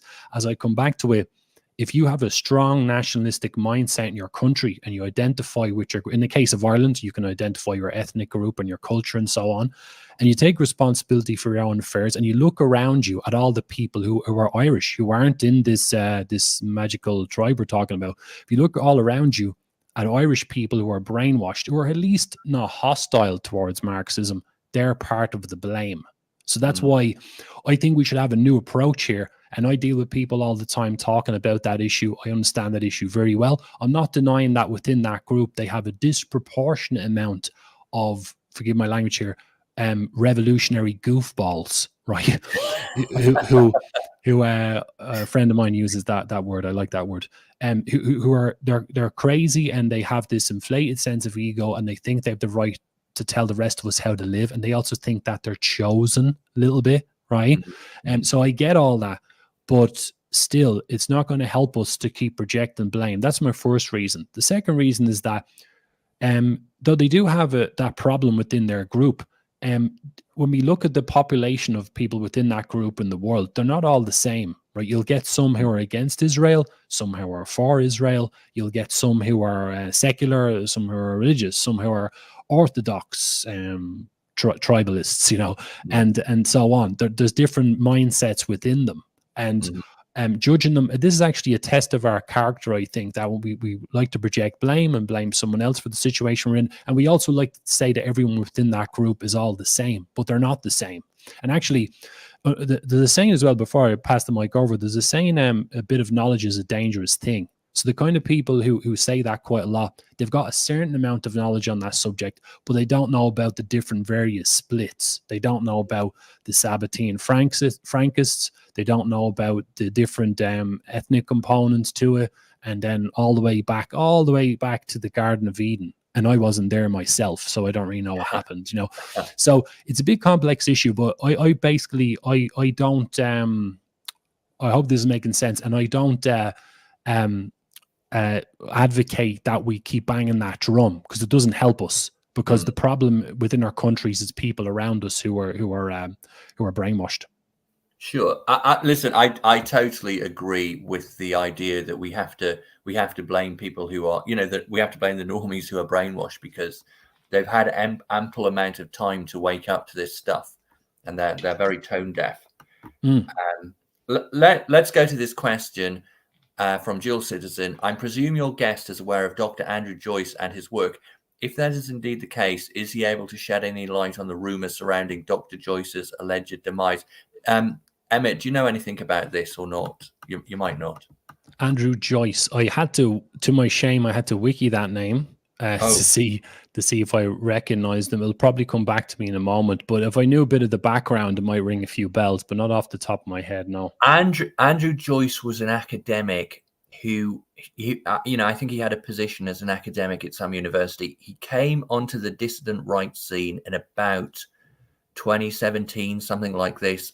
I mean, he was, you know, calling out the tribe, and for that reason, he got into a lot of trouble. He probably lost his job, and that's what I know of him. But then, at the beginning of this year or last year, rumors started circulating that he died, and no one seems to know what has happened to him. So I think that's what Dual Citizen's asking about. Interesting. Yeah. And no, I don't know much about that case. And this is no offense to Dual Citizen. I like the name. I like the inclusion name there. But and this is not a disrespectful way, but why that question? You know what I mean? It ties back into what I was saying. Maybe it is just a general question, but I don't know if it ties into what I was talking about, where we're programmed to run to that issue as being the problem. Yes, I think Dual Citizen is a bigoted guy, because he thinks that because you're Irish and Andrew Joyce is Irish, that you must all know each other.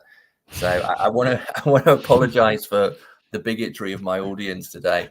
I think that's probably why it's popped into his head. It is a big village. It's a big global village now. Saints and Scholars says, surely Emmett recognizes he's grown up in a culture of Christianity, ergo is somewhat a Christian if he's had sacraments and lived in Ireland. That's a good point, and I think that came up in a discussion recently. So thanks for that question, Saint Scholars. Someone brought that up recently. That was almost like it's part of our culture and part of our you know our kind of background. And I don't know if he heard the earlier bit of the conversation. I'm pretty sure he did, saying that I was, I advocate defending Christianity. I don't know why he's asking that question. Does he think I should be Christian? That's the thing. I don't know. Maybe he thinks that. Yeah. Yeah, I mean, again, I'll explain. Saints and Scholars. I mean, she's an Irish lady, actually. I think she was confused about your position on abortion. Maybe that had something to do with it. Oh, interesting. Because you obviously you're very anti-abortion. Is that not right? Yeah. So I wonder, does she think that I should be for it if I'm Christian? Is that I the guess she's just. I guess she's trying. I think she might not like the fact that you're not a Christian, and Oh, you're I still on see. the right. You're on the right of things. So, I Oh, mean, interesting. Yeah. yes. Were you? If you don't mind answering, you were brought up Catholic, right? Or Yeah, so I got a Catholic background, and I believed in that when I was younger. And I became a bit atheist later in life because I thought that was intelligent. And like I was saying, I yeah, was contributing towards, the destruction of Christianity in the West. And then in the last 10 years, especially, I've had a bit more um, uh, respect for Christianity. And obviously, my work shows that it's important to defend it. But here's the thing, and this is kind of part of my answer: a person doesn't need to be Christian to oppose Marxism. And yes, another point, and this is just purely my opinion on stuff like this, um, I am not just an average person when it comes to introspection and beliefs and so on, and I understand Christianity very well. But the thing is, because a part of my message is I need to cater for people who aren't religious. And I mm, often get dragged into religious discussions on X Spaces because I compliment Christianity by saying that we need to protect it. And then people start talking about all sorts of other stuff and talking about Jesus and so on. And what happens there is people who aren't interested in that stuff switch off the yeah, conversation. They're not interested. And that's why I won't go down that road that much. And why being a Christian is not necessary to deal with Marxism. You just need to understand. And besides, Christians believe in God. They believe in that God made us and gave us our mind. So I would recommend that we should use our minds to think and understand Marxism represents a more satanic thing, and that we should use our God-given minds to stop evil in the world, basically.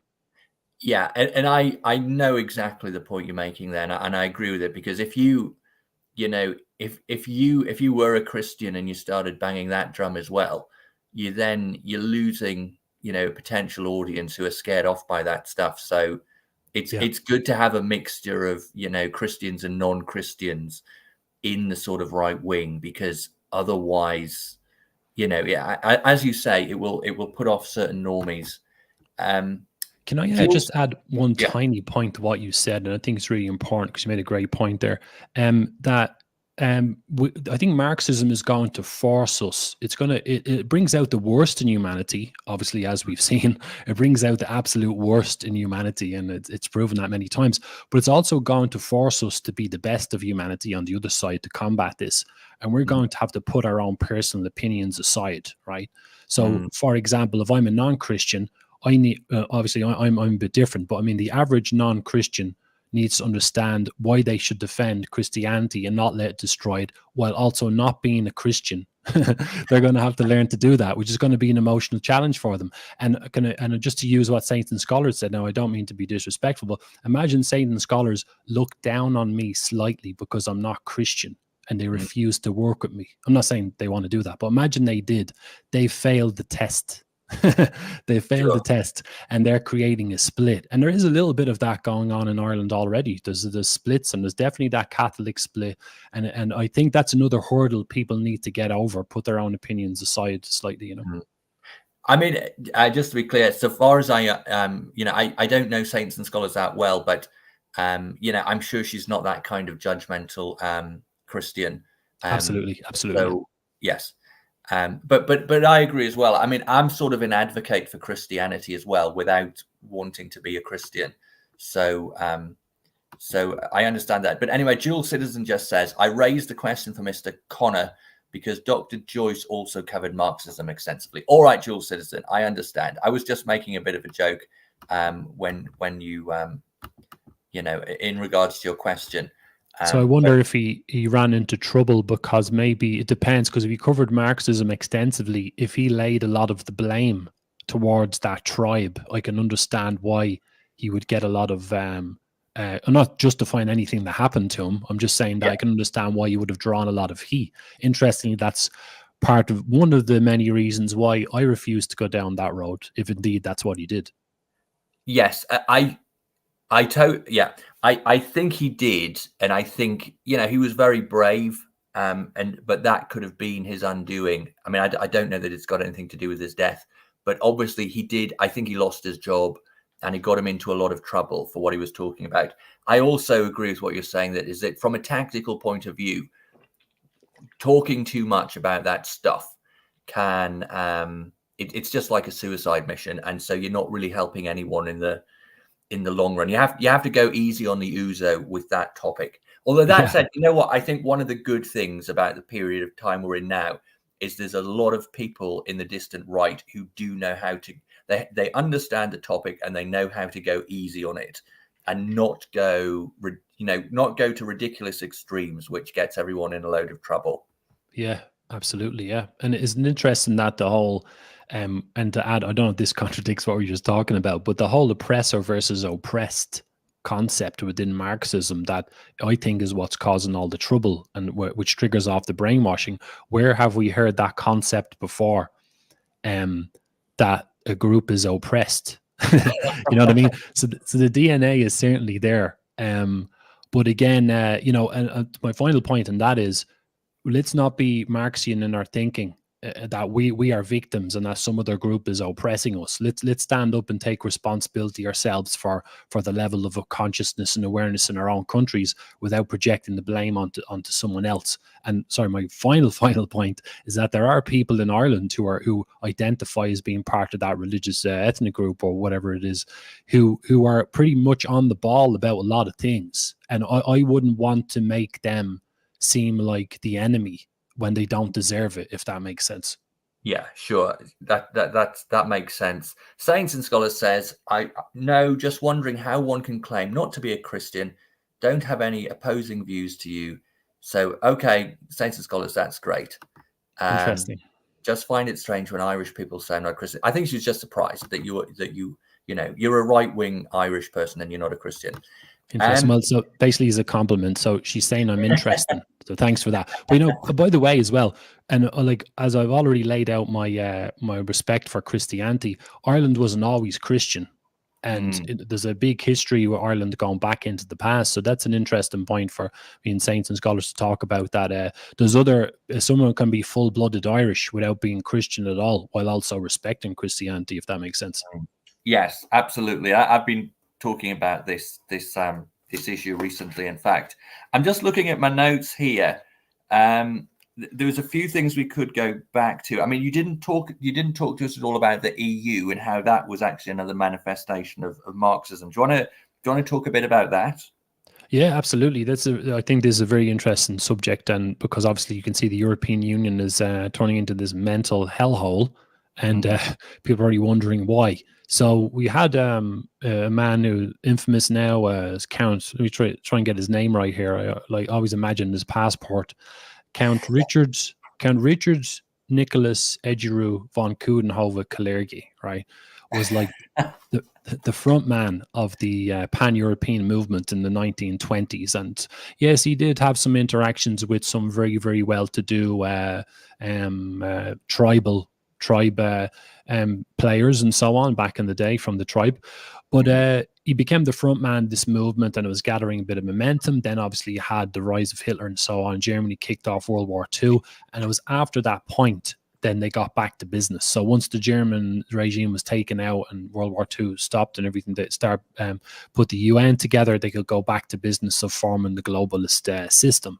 And you had the Treaty of Rome in the early 50s, I can't remember the year, and you had the European Coal and Steel Federation and the European Economic Community. Ireland joined that in 73, I think it was. And you had things like the Lisbon Treaty, Maastricht Treaty, were just these other attempts by the Kalergiites in Brussels to lock in the member states. But Looking at Kalergi's writings, he wrote a book in 1925 called Praktischer Idealismus, or Practical Idealism. And I mean, I read this in 2018 and I giggled because this guy was clearly a nut. You could imagine him out in the street now waving the Palestinian flag, or doing his tranny dance, whatever. He was fully in with this ideology, and I could tell with the way he was writing, he was definitely brainwashed. And I think he had a bit of a chip on his shoulder as well because he was mixed race and so on. Now, I don't have anything against mixed race as individuals. Of course, it's not about that. It's never been about that. It's never been about racism. But the big concern is when you have people saying that we need to change whole countries because they're too white or they're whatever, you're getting into the realm of eugenics. And he was definitely had eugenics undertones in his writings. But this guy anyway became the front man of the pan-European movement. You had the Charlemagne Prize, which was set up, I think, the early 50s as well. Kalergi was the first person to win it. It's given out every couple of years to key figures who helped the European project across the continent. And so, the list of winners is like a who's who of all these different big names. Trying to think, obviously, like Donald Tusk, Jean-Claude Juncker, or Jean-Claude Juncker. Loads of different characters from the 50s onwards who helped this movement. Obviously, Angela Merkel as well, the communist, and many other characters that helped this movement. So clearly, the European Union was set up to be this super state. And when you look at, say, what's his name? Obviously, we saw Nigel Farage having arguments in the Parliament, with all these fanatics. What's that guy's name? I can't remember his name. The guy with the glasses who was always shouting at Farage. But basically, Guy Verhofstadt. No, exactly. Yeah, Verhofstadt. Yeah, that's the guy. And so the movement is built of characters like that. And you literally see them foaming at the mouth for the member states to give away their sovereignty. they're obsessed, And to go slightly to the occult stuff for just a moment, I suppose they have a building in Brussels called I think it's the Louis Weiss building, which is this weird cylindrical shape, and it looks like an unfinished structure.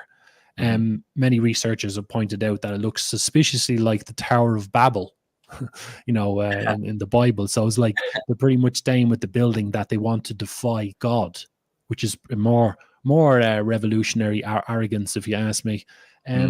So anyway, I apologize for waffling there, but the European Union, we can see that their mandate is to have a multi-ethnic super state, and it's overall not a good thing. Yes. You mentioned Palestine there, Emmett, and perhaps that's a good topic to come to. But by the way, Saints and Scholars, the first thing she said when she saw you on this stream was that she was pleased to see us streaming together and didn't know that we knew each other. Saints and Scholars, I didn't know Emmett until last week when he got in touch. But anyway, so Saints and Scholars is obviously a fan of your channel, Resolving Reality. I think she's an MI5 agent, to be honest. So maybe that's why she likes to keep tabs on all of us dissidents. But yeah, Saints Scholars is definitely a well-respected character on the Irish scene, definitely. Well, I wanted to touch on the Palestinian issue there because you see that's a great. You were saying that if you were intimating that if someone supported Palestine, they'd be like a Marxist. I mean, this is one of the great problems of our time, because in some ways, I definitely think we should oppose Israel. First of all, just because I think seemingly what they're doing is bad. And second of all, because I believe they have, they have done many other bad things around the world. But then also, I also feel that a lot of the people who support Palestine are just Marxists. Who like the oppression narrative. So what would your advice be for an Irish person, or for anyone in the in dissident Europe or America? What should their position be on Israel Palestine? This is a cracking question and a great subject. I love it because it's juicy. It's quite emotive and stuff. And actually, before we get into it, another aspect of Marxism that applies to this is the whole Hegelian dialectical mechanics. That we're confronted with an issue, and sometimes we kind of feel this. We might be, before we know it, kind of obliged to pick a side and stuff. Now, I don't like, almost like a decision has kind of been made for us in a way, and it comes with certain connotations. Now, I did never pick the side in that conflict. As I said that before, I understand the tribe and their history very well. I know about the formation of Israel, etc. And obviously, we're kind of pressured to pick a side, and you can see it splits a lot of people right down the middle. And I remember having debates with friends over the last couple of years, and they're sitting there, we call mocking in Ireland, we call it slagging, right? So they would be slagging me over the point, saying, he's an idiot, you won't pick a side and all this stuff. I was like, I'm not picking a side, no thanks, because I've got criticisms of both sides. First of all, we know how Israel has a relationship with the States. It's a bit of symbiosis. Some people say it's a parasitical relationship, etc., etc. And there's also the whole fact that I see it as being a proxy war, right? Which has obviously connections to the Cold War. And again, if people don't know the history, I put this in the book, that a lot of the so-called liberation, quote unquote, movements and freedom fighter movements around the world had connections to the Soviets and the Kremlin. Because the Soviets, obviously, since the 1920s, were trying to struggle with the Americans to control the globe, and they were using all aspects, all necessary tools or whatever. So the PLO undoubtedly has connections with the Soviet regime going right back in history. So one of my explanations for this is that obviously Israel being a big ally to the America and so on, and being pretty much a staging post for America's interests in the Middle East, meant that the Russians are always very keen to try and take out Israel and to deal with Israel. Now, Israel's been nuclear powered since whatever, the 50s or whatever. And I think Mordecai Vanunu was the guy who came out and said there was nukes at the Dimona nuclear plant, I think. Yeah, so I think that since they got their hands on nukes, it's not as like anyone could just roll over them, because they pull the old Samson lever, and go bananas. So it's obviously a very emotive thing. And like you said, there's the Marxist element as well, and this is something, Thomas, I think that might be the case. And I would like to go there myself and interview every single Palestinian, right? If I could somehow do that. But I wonder how much they've been brainwashed from Marxism, because this is purely possible. I'm not justifying anything Israel has done. Obviously, if you're going to attack Israel and they're armed to the teeth and you're not, it's obviously, they're going to do a lot to you, obviously. So, but I'm not justifying anything that either side has done. But it's possible for me that the Palestinians have been so brainwashed that that's their land and they need to take it back, right? That they will continuously attack Israel, even though the Israelis are going to just turn them into mincemeat, as has happened so many times in the past, because they have the superior weapons. They obviously hate each other, so that's part of my thinking now. I think that the Palestinian side has been so brainwashed that they will keep attacking Israel, and this will keep happening back. Obviously, the Israelis as well will continue to do what they want, because no one's going to stop them. And as well, another thing I want to add in is the whole proxy war thing, is that what I call the new communist alliance of China, North Korea, Russia, and their allies like Saudi Arabia and the BRICS initiative as well. They are trying to challenge Western dominance, and they're clearly gearing up for warfare. They're training a lot together militarily. And we know the Americans pulled out of Afghanistan, and the Middle East in general are kind of pulling out of there. So one of my theories is that the Chinese, the Russians, and their allies are ramping up hatred for Israel, because they want to try and take that piece of the chessboard. I know it sounds mental, but that's, I think they might be doing. If you look at the amount of land China has taken over across the West with the Belt and Road Initiative, I think this is something that's been overlooked, because we have to think about this. This has been going on for decades and decades. Why is it that now it's taken an extra layer of, there's an extra layer of hatred and anti-Israel thing that we haven't seen before? And I don't think that, I'm not justifying Zionism in any way, shape, or form, or extremism coming from them. But I think that anyone in the West who thinks that Israel being destroyed is a good idea, I think that's a massive mistake. I think that you're just empowering the anti-Western alliance, basically. Sure. I mean, I don't want to agree with that too much. I mean, I've got my own thoughts on Israel. But I as I've said many times in this video, yet I don't have anything against the average person in Israel. But anyway, let's move on from that. No worries. Dual Citizen says, was Emmett prompted to get in touch with you recently? Look, he got in touch with me. It had nothing to do. In fact, Emmett got in touch with me just before I came back and, started making videos. So it was just a coincidence that he got in touch about his book.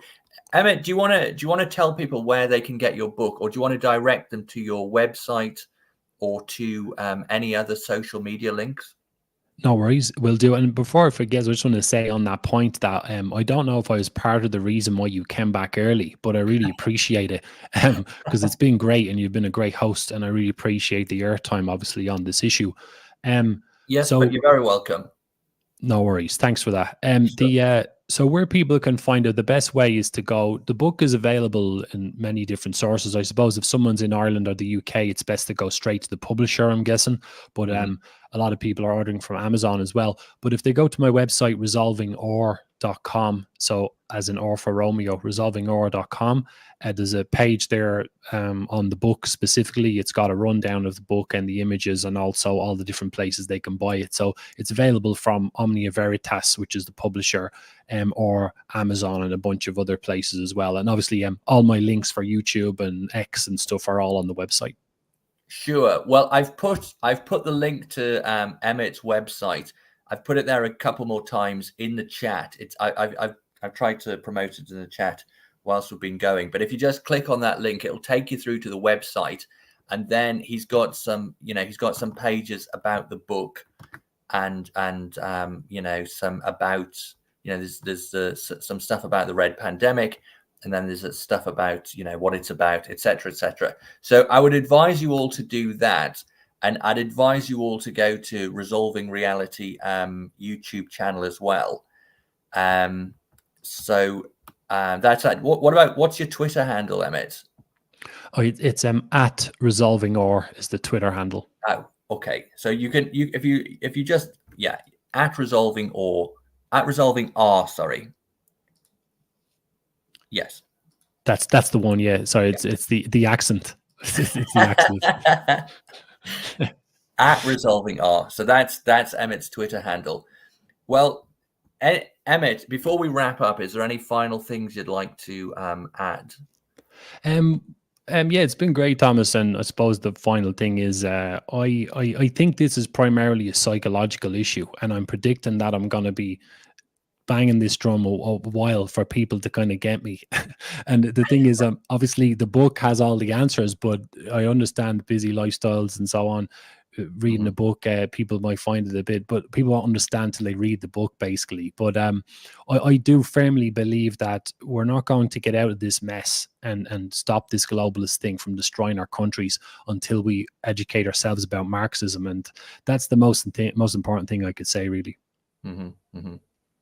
Well, I think that's a great place to leave it. So I've really enjoyed this discussion, Emmett, and it's been great to have you here.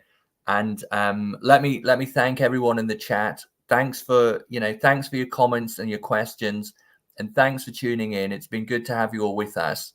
And like I say, go to Emmett's website, go to the Resolving Reality website, read about his book, and if you've got the money, buy his book and have a look at what he's saying. And remember to sign up to his YouTube channel as well.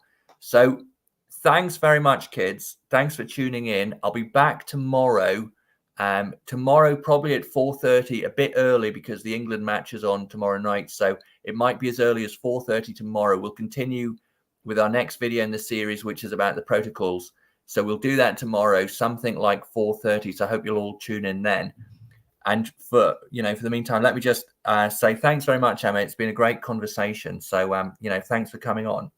Thanks, Thomas. You're a great host. I really appreciate the airtime, and I've really enjoyed our discussion this evening. Cheers, mate. I've enjoyed it too. Anyway, ciao, ciao, kids. I'll see you all tomorrow.